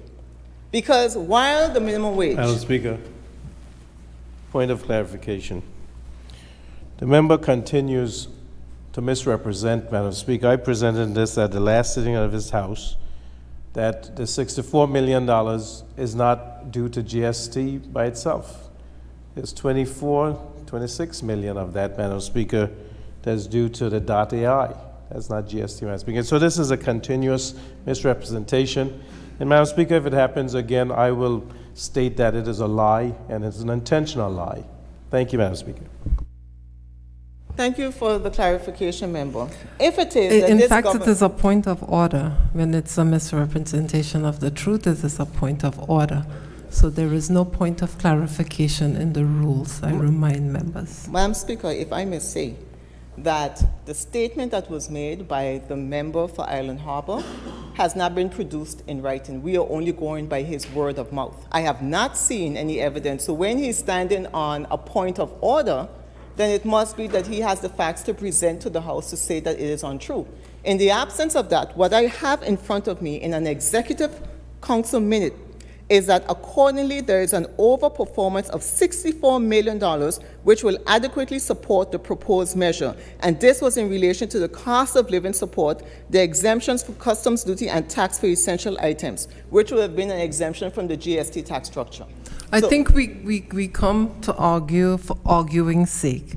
Now, we had an entire debate on this in the last House. If it was not clear, members are entitled, just like the Honorable Single Island-wide Electoral District member, Mr. Kyle Hodge, the member for West End, to ask questions formally and get formal answers in writing. Please. Madam Speaker, The facts are the facts. I don't know what the facts are, Madam Speaker. What I have as a fact in front of me in this Executive Council minute is that accordingly there is an overperformance of $64 million, which will adequately support the proposed measure. So there is an overperformance of tax, Madam Speaker. And so because there's an overperformance of tax, the point is that this government can look at revisiting the tax structure, GST or otherwise, and make a determination. Member, let me remind you, member, you're reading from the executive member an overperformance of GST revenue. Is that correct? But you referenced 18 additional taxes. So the two do not really marry. I don't know if you're following me.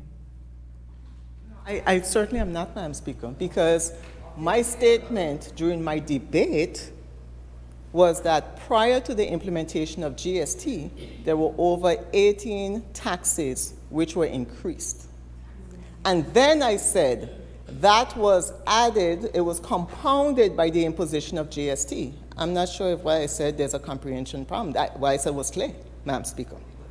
And Madam Speaker, I rise to ask the member stated this yesterday on Just the Facts, along with the member for West End, about this administration having a comprehension problem.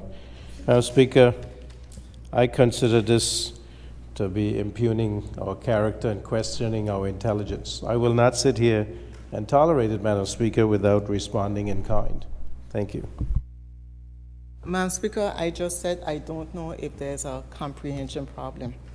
I did not state to whom in particular. But who the cap fits, let them wear it. As I was saying, Madam Speaker, the point I'm making, the critical issue that I want the people of Anguilla to understand, is that if there's an overperformance of revenue, tax revenue, then it is possible for this government to revisit the tax structure with a view to easing the burden on the people of Anguilla. It is that simple. We can get caught up in semantics, but the point that I'm making, that I want the people of Anguilla to understand, is that there is an opportunity. If you have an overperformance, it means that what you had anticipated to bring in as revenue has been exceeded. And so because it's been exceeded, and you see that the people across the length and breadth of Anguilla could do with tax relief, then it is incumbent on this government to provide that tax relief in whatever way is possible. And so while it is minimum wage, it's critical and important to bring those vulnerable persons up to a level. It is still important that we do not ignore and we do not omit the fact that the majority of employees, based on this report, are paid above the proposed minimum wage, but they are still hurting. They are still suffering. And they too could do with an ease in the tax structure. And so, Madam Speaker, with that, I once again commend the Minister and the Minimum Wage Committee, and I support this report in this Honorable House. Thank you, Madam Speaker. Thank you, Honorable Member. Are there any other contributions? The member for Island Harbor is recognized.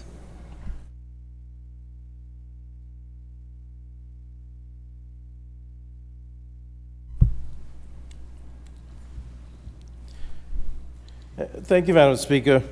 It is good to see that the Leader of the Opposition, the member for Sandy Hill, has finally found Jesus, because she continues to mention about public consultation.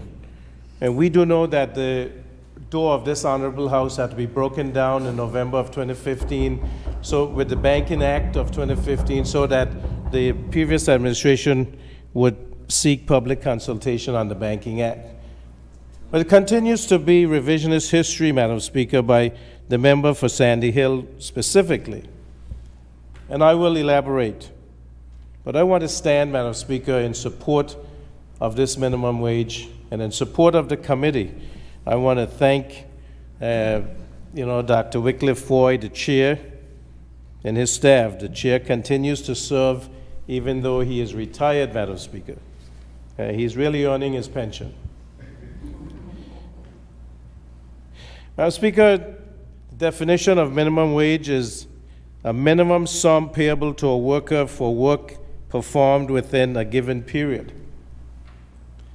And it seems that this definition is lost because the member for Sandhill mentioned several times that persons who are getting higher than the minimum wage would not, that this doesn't affect them, Madam Speaker.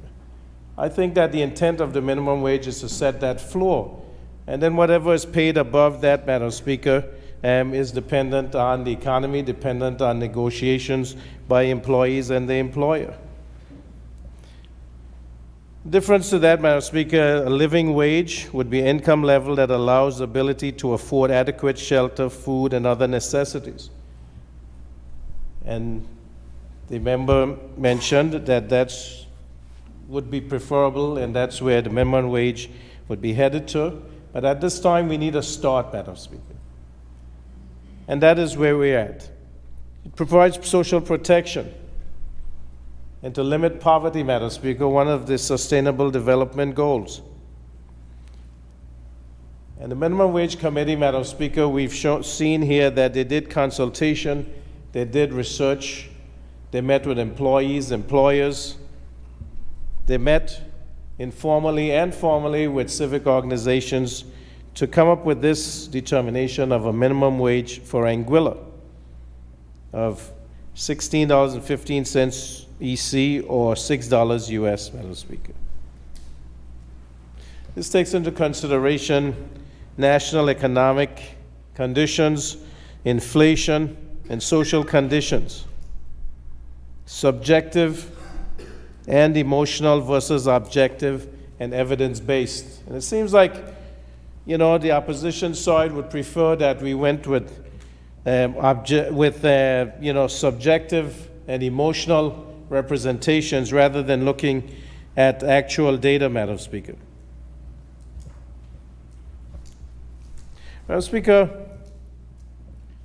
the member for Sandy Hill continues to bring up the GST. Member stated that it took 3 years to get the Labor Relations Act, Madam Speaker. And because we were just post-Hurricane Irma in 2017, they delayed because of the concern for the impact that Labor Relations Act would have on businesses. But they sat down, Madam Speaker, in Executive Council on the 4th of June, 2018, less than a year after Hurricane Irma, and came up with the goods and service tax and the 3 phases, Madam Speaker, that they continue to talk about. There was no concern then about the impact on businesses or on people, on consumers.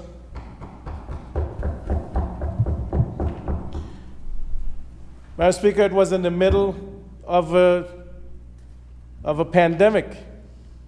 The pandemic was named March 11 of 2020, and on June 11 of 2020, the former Premier signed the MOU that's in Provision 3 stated that they would continue to progress the goods and service tax and implement it in the phases, the second phase, because the first phase was already started in October of 2019, Madam Speaker.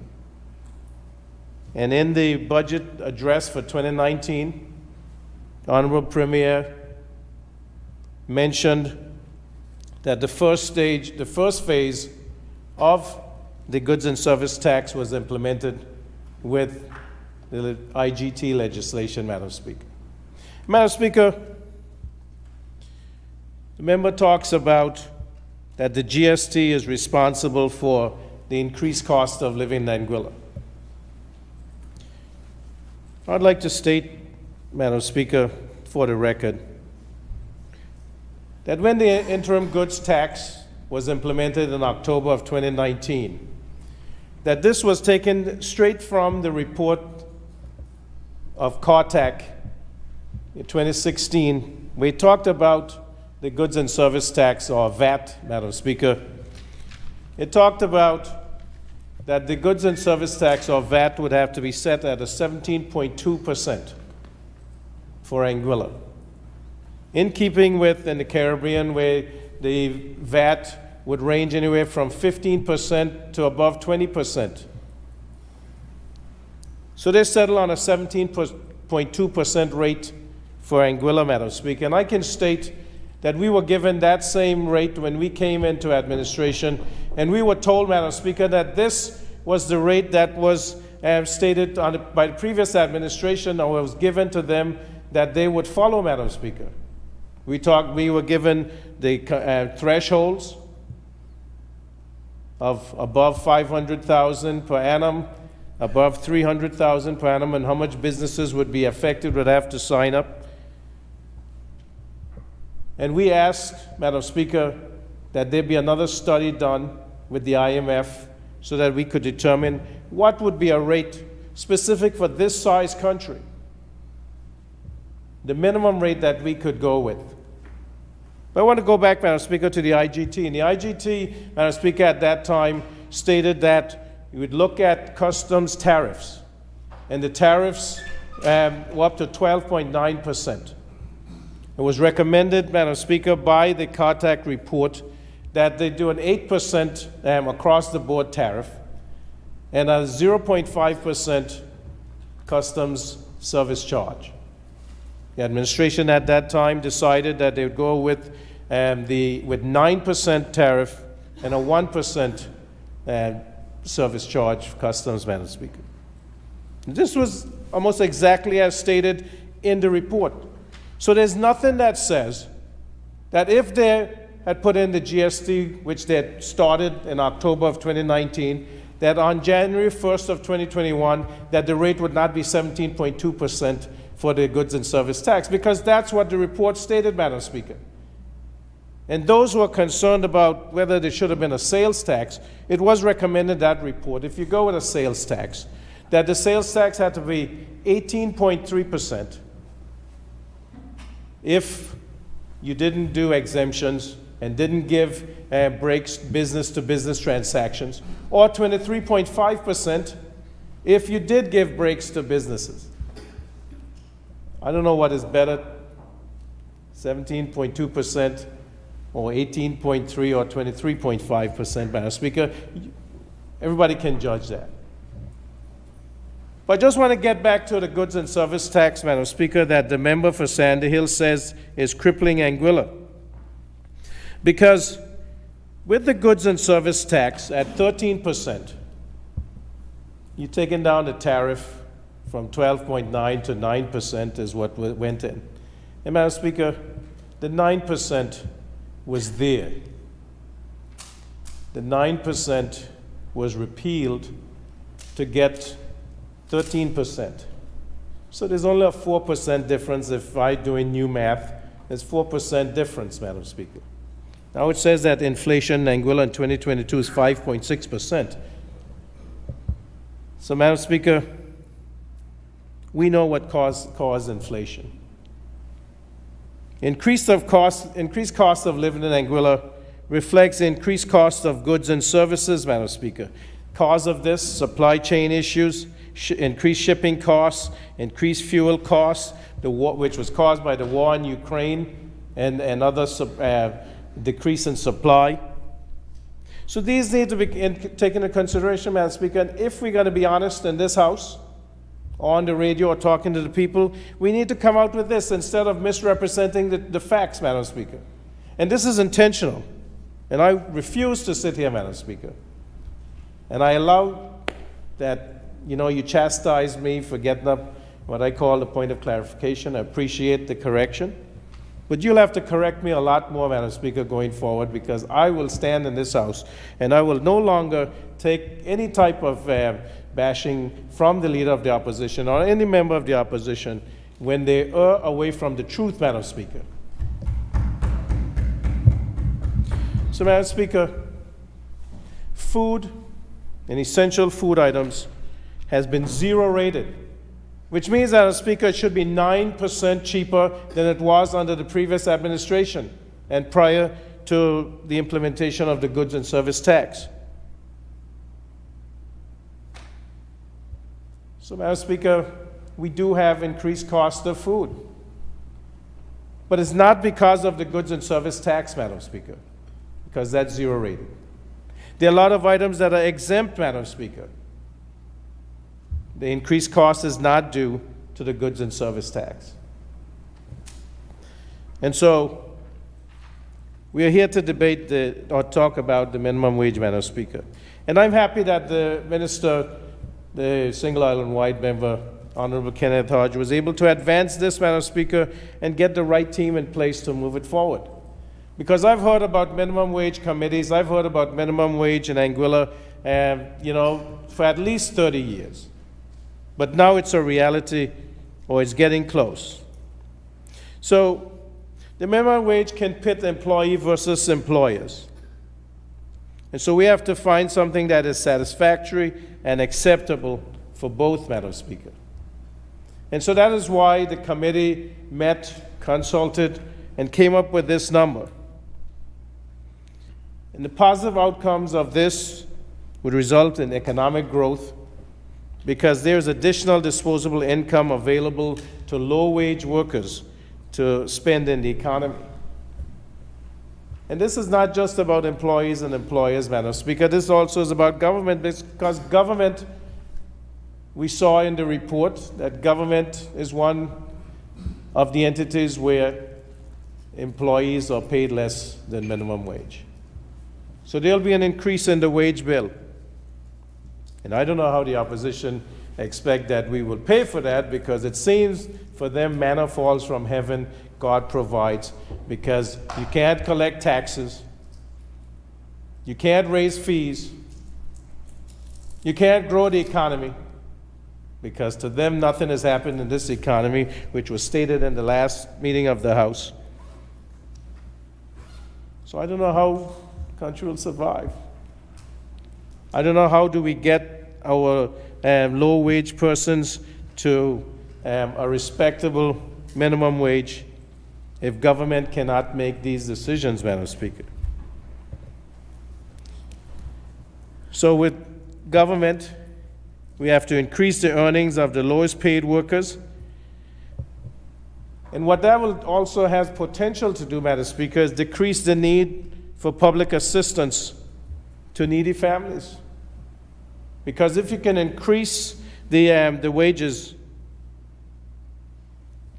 then less people will have need to rely on government for public assistance. But you also have to increase contributions, pensions, Social Security payments, Madam Speaker. And so this will be a cost to government, which means it's a cost to the people, Madam Speaker. Because government is the people. It's not the six of us on this side of the table. And Mr. Morton, the ministerial assistant, he got so famous in the last week, Madam Speaker, after the 3rd anniversary. I thought he would have been more famous because of Senior Shield and his involvement, but last week his name was mentioned multiple times on the radio, mentioned on Just the Facts, mentioned in the House. I mean, it's, I think that he's just, people may be running scared, Madam Speaker, of the ministerial assistant. And Madam Speaker, for minimum wage, what we'll see is increased morale of employees. And with that, that should translate into increased productivity, Madam Speaker. With employers, it will increase the overhead. But if they have employees who are putting in more work because their morale has improved, then I think with that increased productivity, businesses should improve, Madam Speaker. Now, there is a risk that because of the increased overhead, they will fire people. We hope that doesn't happen, but these are the laws that we work with, Madam Speaker. In Anguilla,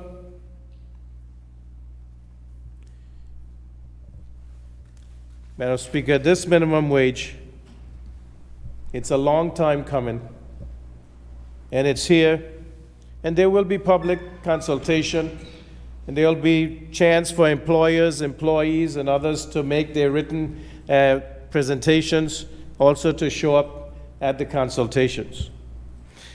And it states specifically in this report, Madam Speaker, that there will be an annual review and adjustment if necessary.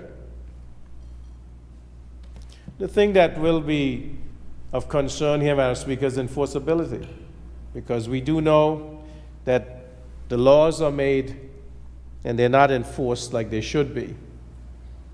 But I think that this will be one that will be enforced, Madam Speaker, because we know that this is good and we're on the right step. And I commend the minister for being on the right path. I commend the Minimum Wage Committee for their commitment to the task, for the time they've put in.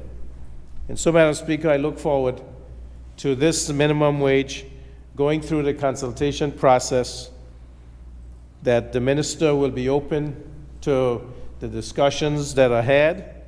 And then when this come back to Executive Council, I'll be happy to support the number, and then we move forward with it putting in place to help the people of Anguilla, especially those who are on the lower end of the spectrum in terms of wages, Madam Speaker.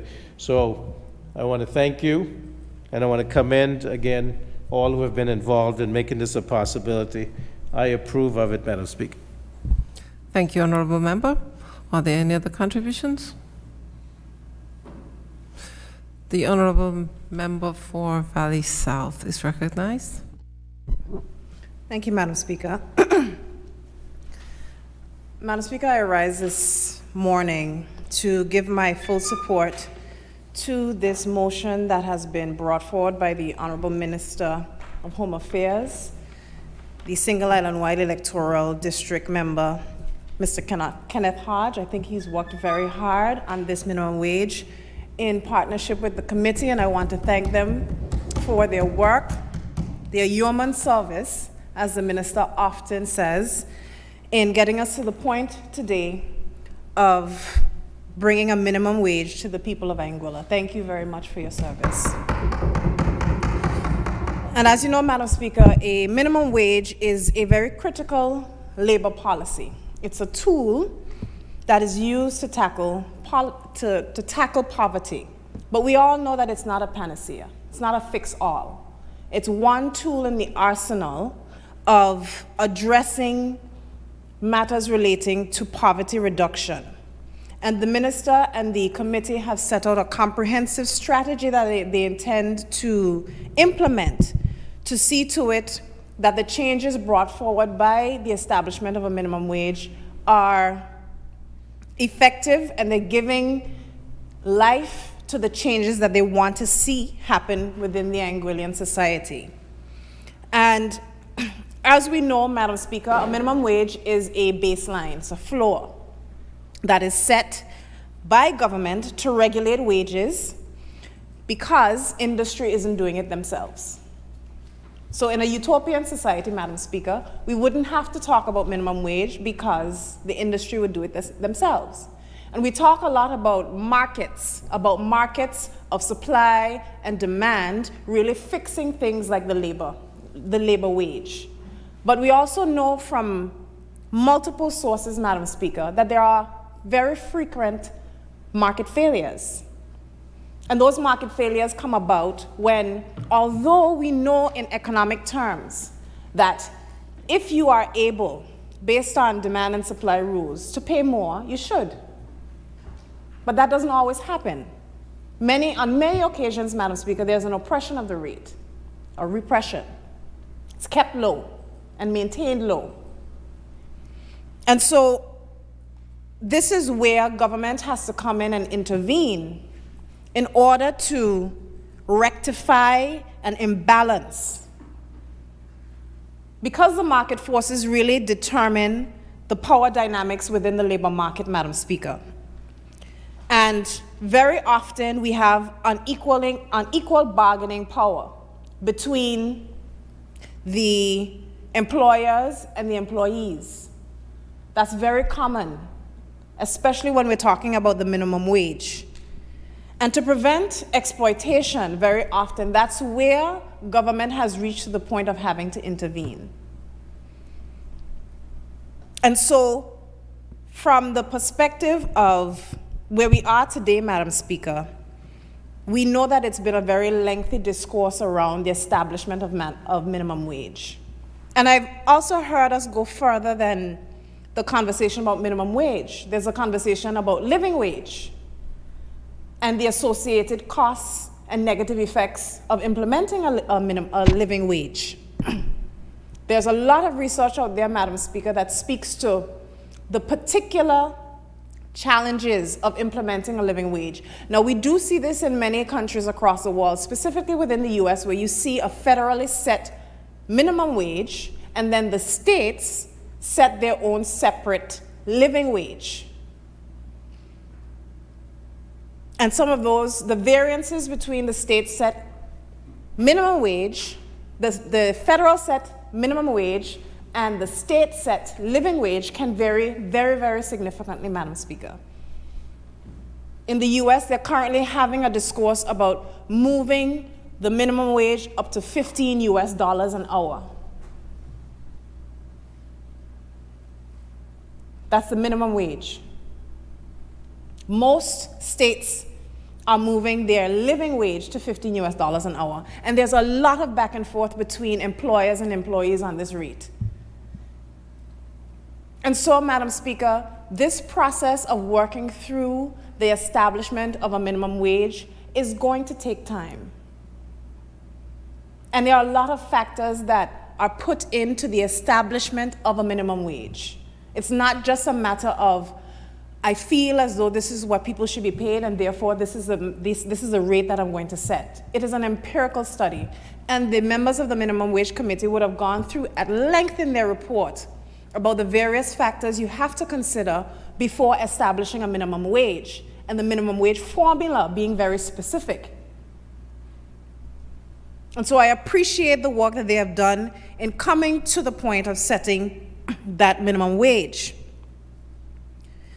And even beyond the minimum and the living wage, Madam Speaker, there is international conversations about universal basic income, or UBI. And all of these factors are really about addressing issues with capitalism in and of itself. Because while we say that the market, I mean, a lot of persons, I've heard it before, people believe in a free market exercise. That's not been the perspective of this administration, Madam Speaker. We've set a lot of policies that have been protectionist in nature for the first time in Anguilla's history. And there's a reason why we've had to move towards protectionist policies. And as globalization, and if globalization continues at this rate, Madam Speaker, the conversation and the call for the establishment of universal basic income is going to get louder. But we are here today because we decided to make a start, as the Honorable Premier said. And there has been lengthy discourse since, I would say, before 1988, because that's when the first bill that came about establishing minimum wage was implemented. And both the AUF and the AUM governments at the time have tried to establish a minimum wage. But Minister Hodge meant that he wasn't going to make the mistake of trying and not achieving. And as you can see in the report, it notes that many attempts have been made, but nothing has materialized. And you know, Madam Speaker, I am noticing a little bit of a trend. Since the APM has got into office, Madam Speaker, the Anguilla United Front administration has claimed the credit for the establishment of the Valley Main Road, for American Airlines coming to our shores, for the Blowing Point Ferry Terminal, and now, to a large extent, for the minimum wage. And if the facts really present themselves correctly, if the people of Anguilla are listening, it should become very apparent that more things seem to materialize when the AUF is in opposition than it is in government.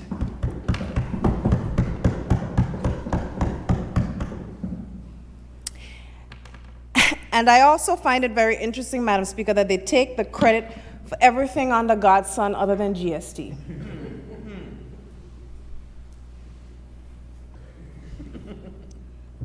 I find it interesting, Madam Speaker, that the member for Sandy Hill was detailing at length to the people of Anguilla the correspondence that has taken place between herself or her office and members of the ACOSI and across labor, establishing, because by virtue of what the member was saying, that is sufficient to establish her intent. It is sufficient to establish her intent to establish a minimum wage. But then, Madam Speaker, by the same logic, the letters and emails and documents, the policies, the medium-term economic fiscal plan that was approved by the Anguilla United Front administration while they were in office, committing to GST, should be enough to establish their intent for GST. By the same logic. By the same logic, those papers to Executive Council should establish their intent to have a 17% GST with no exemptions and a lower threshold. On a point of order, Madam Speaker, listening to the member speak and what she's saying is quite fine, except there was no 17% that ever came to Executive Council. I would ask the members to bring proof of that, if it is that she can find that a decision was made to approve 17% on GST in Executive Council. Madam Speaker, I didn't say that the 17% was from Executive Council, but there is a white paper, to be specific, that was commissioned by and signed by the then Premier of the Anguilla United Front administration. Thank you very much, Minister Hodge. It says, I don't know where the camera is. Here you go. Government of Angola, Ministry of Finance, Goods and Services Tax, White Paper, May 2020. And then to the May 2020, so we would not have been in office, because when were elections? June 29th, 2020, so a month after. And at the bottom you have here, Madam Speaker, Victor Banks, Minister of Finance.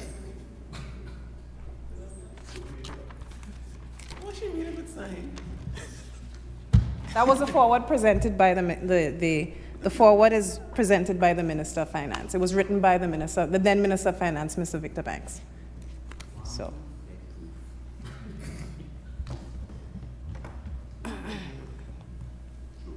And so, Madam Speaker, just to take it a little further, because I've also heard the members of the opposition take credit for the banking resolution. Right? It was the best thing for the country that caused our debt to skyrocket to $500 million. And to give them credit, Madam Speaker, to give them credit, they do say that they needed the banking resolution in order to protect depositors, the depositors' funds. Right? But this is again where the logic fails right after. If you are going to take credit for something, you have to own all of the decision. Because part of the implications of the banking resolution and the institution of that debt on the people of Anguilla would be the obligation to pay back for the debt. One follows the other in quick succession. So you can have an email, a letter that's being sent from the leader of the overseas territories, from the Foreign and Commonwealth Development Office, stating that I am aware that there has been... You're Sorry? quoting? I'm quoting. Can you give the... This is from the FCDO. This is from Paul Kanda, the Director of the Overseas Territories. And the date? This is 18th October 2021. Thank you. And on the third paragraph, it says, I'm aware that there has been significant debate on the topic of GST for many years and public consultation. Its original introduction was scheduled for 2017. But this was delayed and staggered. Madam Speaker, now, I don't think that the people of Anguilla are foolish. Who would have been in government at the time of 2017? Who would have been engaging in conversations about GST in 2017? You didn't have a government? Madam Speaker, please disregard that. So, all I'm saying, Madam Speaker, is there seems to be a lack of ownership that has become very symptomatic of members of the Anguilla United Front opposition. Or selective ownership. But I will say this, they can't take credit for the minimum wage. Right, Minister? And there are persons who would ask, well, why did it take so long for GST now they're getting my head mixed up with all this GST conversation and the minimum wage. Why did it take so long for the minimum wage to get to this point? It's been 3 years. And you know what? That's probably because they had to start from scratch. I mean, come on. Because establishing a minimum wage, as the committee would know, requires accurate data. And the process cannot be rushed if they are to ensure its effectiveness and to avoid unintended circumstances. And so this minister, Minister Hodge, has been working very diligently towards the implementation of this minimum wage. And I think the commitment of the minister and the committee deserves to be commended. It is worth highlighting, Madam Speaker, that the lowest wage workers actually can be found working for government. And I want to point that out because this is not a new phenomenon either. These wage workers would have been working for government for decades. And while this administration is here, going through the right process to ensure that we get the changes done, we're saying even government has to answer to itself. Even government. Because there are a lot of wage workers, Madam Speaker, who have employment with the government of Anguilla who really cannot take on other employment. Not with the hours that are being required of them for specific tasks. And so it is our responsibility to ensure that we address everyone, all of the low-wage workers.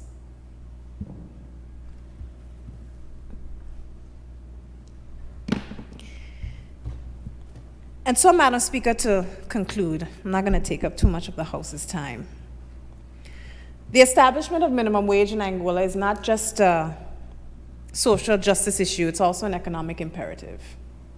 We've heard from members of the House already about how minimum wages actually increase the amount of disposable income available to circulate within the economy. So more persons can purchase goods and services. It is a tool that acknowledges the power imbalance between employers and employees. That is what it is. It recognizes a power imbalance, and it seeks to rectify it.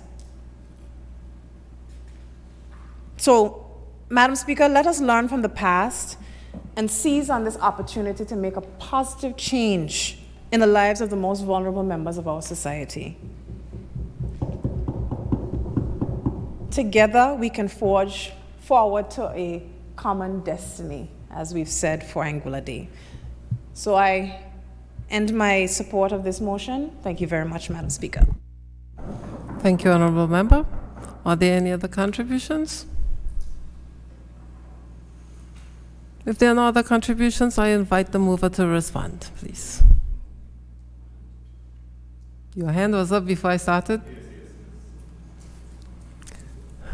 The Single Island White Electoral District member, Mr. Joseph Vanterpool, is recognized. Thank you, Madam Speaker. Good afternoon, Madam Speaker, to you, to my fellow members of the House, the Assembly staff, as well as those members of the gallery, in particular, the members of the Minimum Wage Advisory Committee. I want to start off, Madam Speaker, by stating categorically that I rise today in support of the motion before us. Not only that, I would like to commend the Minister for this milestone and getting here, the committee for the hard work in preparing this, as it was described, a Herculean task, as well as to all of the stakeholders and everyone who would have had a part to play in us arriving at this point, Madam Speaker. And Madam Speaker, I found out today for the first time that minimum wage was actually accounted for up until 1988, you'd have mentioned? Around. So clarification, legislation from 1988 would have accounted for it. Then we would have seen the development to the Fair Labor Standards Act, to then 2018, the evolution of the Labor Relations Act, which set out the legal framework for this. So in 2020, the minister came in, he took up the baton, he charged the advisory committee, and here we are today, Madam Speaker. This report that we have before us is something that I think is to be celebrated. And the reason that I detailed that path from 1988 to where we are today, Madam Speaker, is because ultimately this report, and this is not to knock the report in any way, Madam Speaker, I think that this was a wonderful job well done, but we should look at this as a stepping stone to where we truly want to be. And the reason that I detail that timeline, Madam Speaker, is because inertia is powerful. It took a long time, things are starting to get going, and this is a step. While we're in the process of taking this step, we need to look at where is the next foot going to land before we get stagnant. I say this to say, Madam Speaker, last week the opposition was able to meet with Keith Stone-Greaves on Talk Anguilla Rebranded Part 2. And when asked about this upcoming debate and whether I look forward to it, I would have notified Mr. Greaves that yes, I am looking forward to it. And the main reason that I'm looking forward to this opportunity to discuss this, Madam Speaker, is that I think not only is this a good first step, but this should be a catalyst, or we should try to use this as a catalyst. We should try to use this to spark discussion as to where we really need to go with Anguilla. To clarify and try to paint the picture, Madam Speaker, after reading the report and going around and talking to persons within the community, in fact, minimum wage would have been a topic of discussion in the community for quite some time. You could easily tell that persons might have had a different idea as to what would be the impact of a minimum wage, what would it look like, and what would that mean for them. So, in defining the minimum wage, let me just take the time, Madam Speaker, to commend the committee. One of the reasons that I really liked this report, and I enjoyed reading it and going through it, is because I found it to be quite comprehensive. I felt that it painted a good story, a good picture from the beginning where Anguilla's context is. It followed a very methodological approach that was very science-based. I even had to go through the appendix to look at some of where the information was coming from. And Madam Speaker, while people in the public might think that the minimum wage should be $8, $10, there are severe impacts into the way you go about implementing a minimum wage. So if we ask the first question, are we going to have a flat national minimum wage, or are we going to have it by sectors? So then diving into the report, the decision was made to have a flat national minimum wage. The question then is why? I think that the report, and I encourage as many persons as possible to get your hands on this report and actually read it. In trying to digest this report to come and shed some light, I figured that the easiest thing to tell people to do would be to read it. Because it addresses that there's a big gap. While it might have been largely touted that the hospitality workers are the lowest paid wage workers in our Anguillian society, this shows that that was not the case.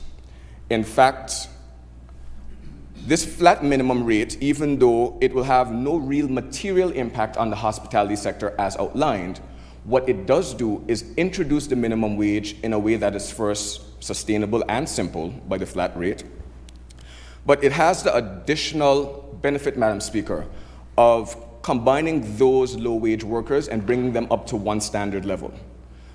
By unifying that, I think that that gives a good opportunity for development going forward, or flexibility in terms of how the approach is.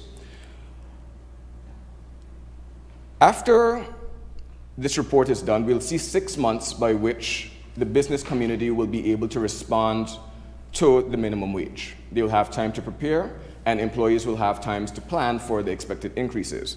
Now, while the increases won't be widely felt, what this means, this does have the potential benefit that for the employer side, it will not cause too much disruption in their day-to-day operations as this is introduced. And then when evaluated after the initial 1-year period, then you can see how best can you go about whether increasing the minimum wage without causing further disruptions which could lead to layoffs, or whether it is suitable as is. This is where I would like to make a recommendation to both the minister and to the advisory committee. I think it's a good idea to introduce this and evaluate after a 1-year period, but I believe that the reward for good work is more work. And when we get to the point of evaluating the minimum wage, some critical factors that will be important, as highlighted in the report, are one, that of the poverty line. In fact, Madam Speaker, it was listed as one of the limitations in this report that the last poverty line evaluation that we would have had in Anguilla took place about 15 years ago in 2008. The reason that this is important, Madam Speaker, is because the minimum wage calculation itself, which for the viewing members of the public, if they want to see the formula that was used, it's attached in the appendix of the report. That formula also includes the poverty line, Madam Speaker. So if the poverty line is distortionately away from where it actually is now, that has a material impact on the actual minimum wage, which means without changing any other factors, if we were to have an evaluation of the poverty line today and to see that it was actually much higher, that work on its own would serve to informing where the minimum wage should be. So over the next 6 months, we know that an evaluation will be taking place. We know that the committee has produced some good work. I don't see why we can't see if they are willing to donate some more of their time and services towards helping us find out more of that information which we know we're going to need to work into. I know, Madam Speaker, I know it's a volunteer task, and having sat on many committees, that's the reason that I'm really commending the work of the committee. People wouldn't understand what it would take to produce something like this, and I genuinely commend you all for it. So, Madam Speaker, the other thing that I was very happy about this debate today is most persons will realize, in fact, I had a message a while ago from a constituent saying, what is the impact for construction workers? And I had to explain that according to the report, the average pay for construction workers is $23.50 EC throughout the sector, which means that seeing that they're already being paid over the EC equivalent of the $6, there will be no material impact as a result of this for construction workers. Right? But, Madam Speaker, what this should do is realize that what we need to be discussing in Anguilla is not just a minimum wage, but a living wage. And again, that's one of the things that I really liked about this report. It not only introduced the concept of a minimum wage, it defined the poverty line, it defined living wage, and it showed how they are connected. So, Madam Speaker, rather than waiting until the evaluation period and then saying, should we continue with a flat rate or should we introduce it by sector? What I think, but it might take more than 6 months, what I think would be a good task to also undertake would be to explore what a living wage in Anguilla would look like, just strictly based on the cost of living and what it takes for either a household, individual, or family to be able to meet their needs of living in Anguilla. Because, Madam Speaker, we may have introduced a minimum wage of $6, and then the actual living wage might be $12. That's not to say that you can rush overnight to say, let's just up the minimum wage to 12, because there will be some knock-on effects economically that would be irresponsible. However, it will show us the disparity between the two. Because while we can also look at how we can go about increasing the minimum wage, another way we can look at it is how do we go about reducing the cost of living, so that when you again reevaluate what a living wage would look like, if you're able to close that gap a bit, you're also doing a service to your lowest paid workers. So if we find the living wage, we find the minimum wage, and after constant review, what I think we should try to do is focus on means of economic growth and development, as well as reducing the cost of living to lower that bar for the living wage, while also looking at means of supporting our lowest wage workers to bring the two to meet. Because the moment we have the living wage equaling a minimum wage, Madam Speaker, I think what we should try to do is then get rid of the minimum wage and strive towards all Anguillians being above the living wage standard. Now, that's something that will take time to come, Madam Speaker, but as I said, inertia is powerful, and while we have movement, this is where I think we should be thinking. The more we focus on where it is we have to go, I think the faster we will get there. So, Madam Speaker, while we've acknowledged that it will probably be after another revision of this same minimum wage before we start seeing wider impacts of the minimum wage, what this does do is for those persons who are below that line, it allows them to have some more disposable income. And as was widely already stated, that there are a lot of benefits for this. They have more purchasing power, which means that they're going to consume more, which has a knock-on effect for the economy. More goods are sold, demand is higher. However, Madam Speaker, the reason that we need to move towards that living wage is most of their income at the moment, the low-wage workers, goes towards food. Even with an increase in this, chances are it will go towards basic needs. Because once you're not above living wage, everything that you have is going pretty much into sustaining yourself, your family, and your quality of life ultimately is impacted. So, Madam Speaker, I don't plan on being too long. I just want to look through really quickly, made some notes.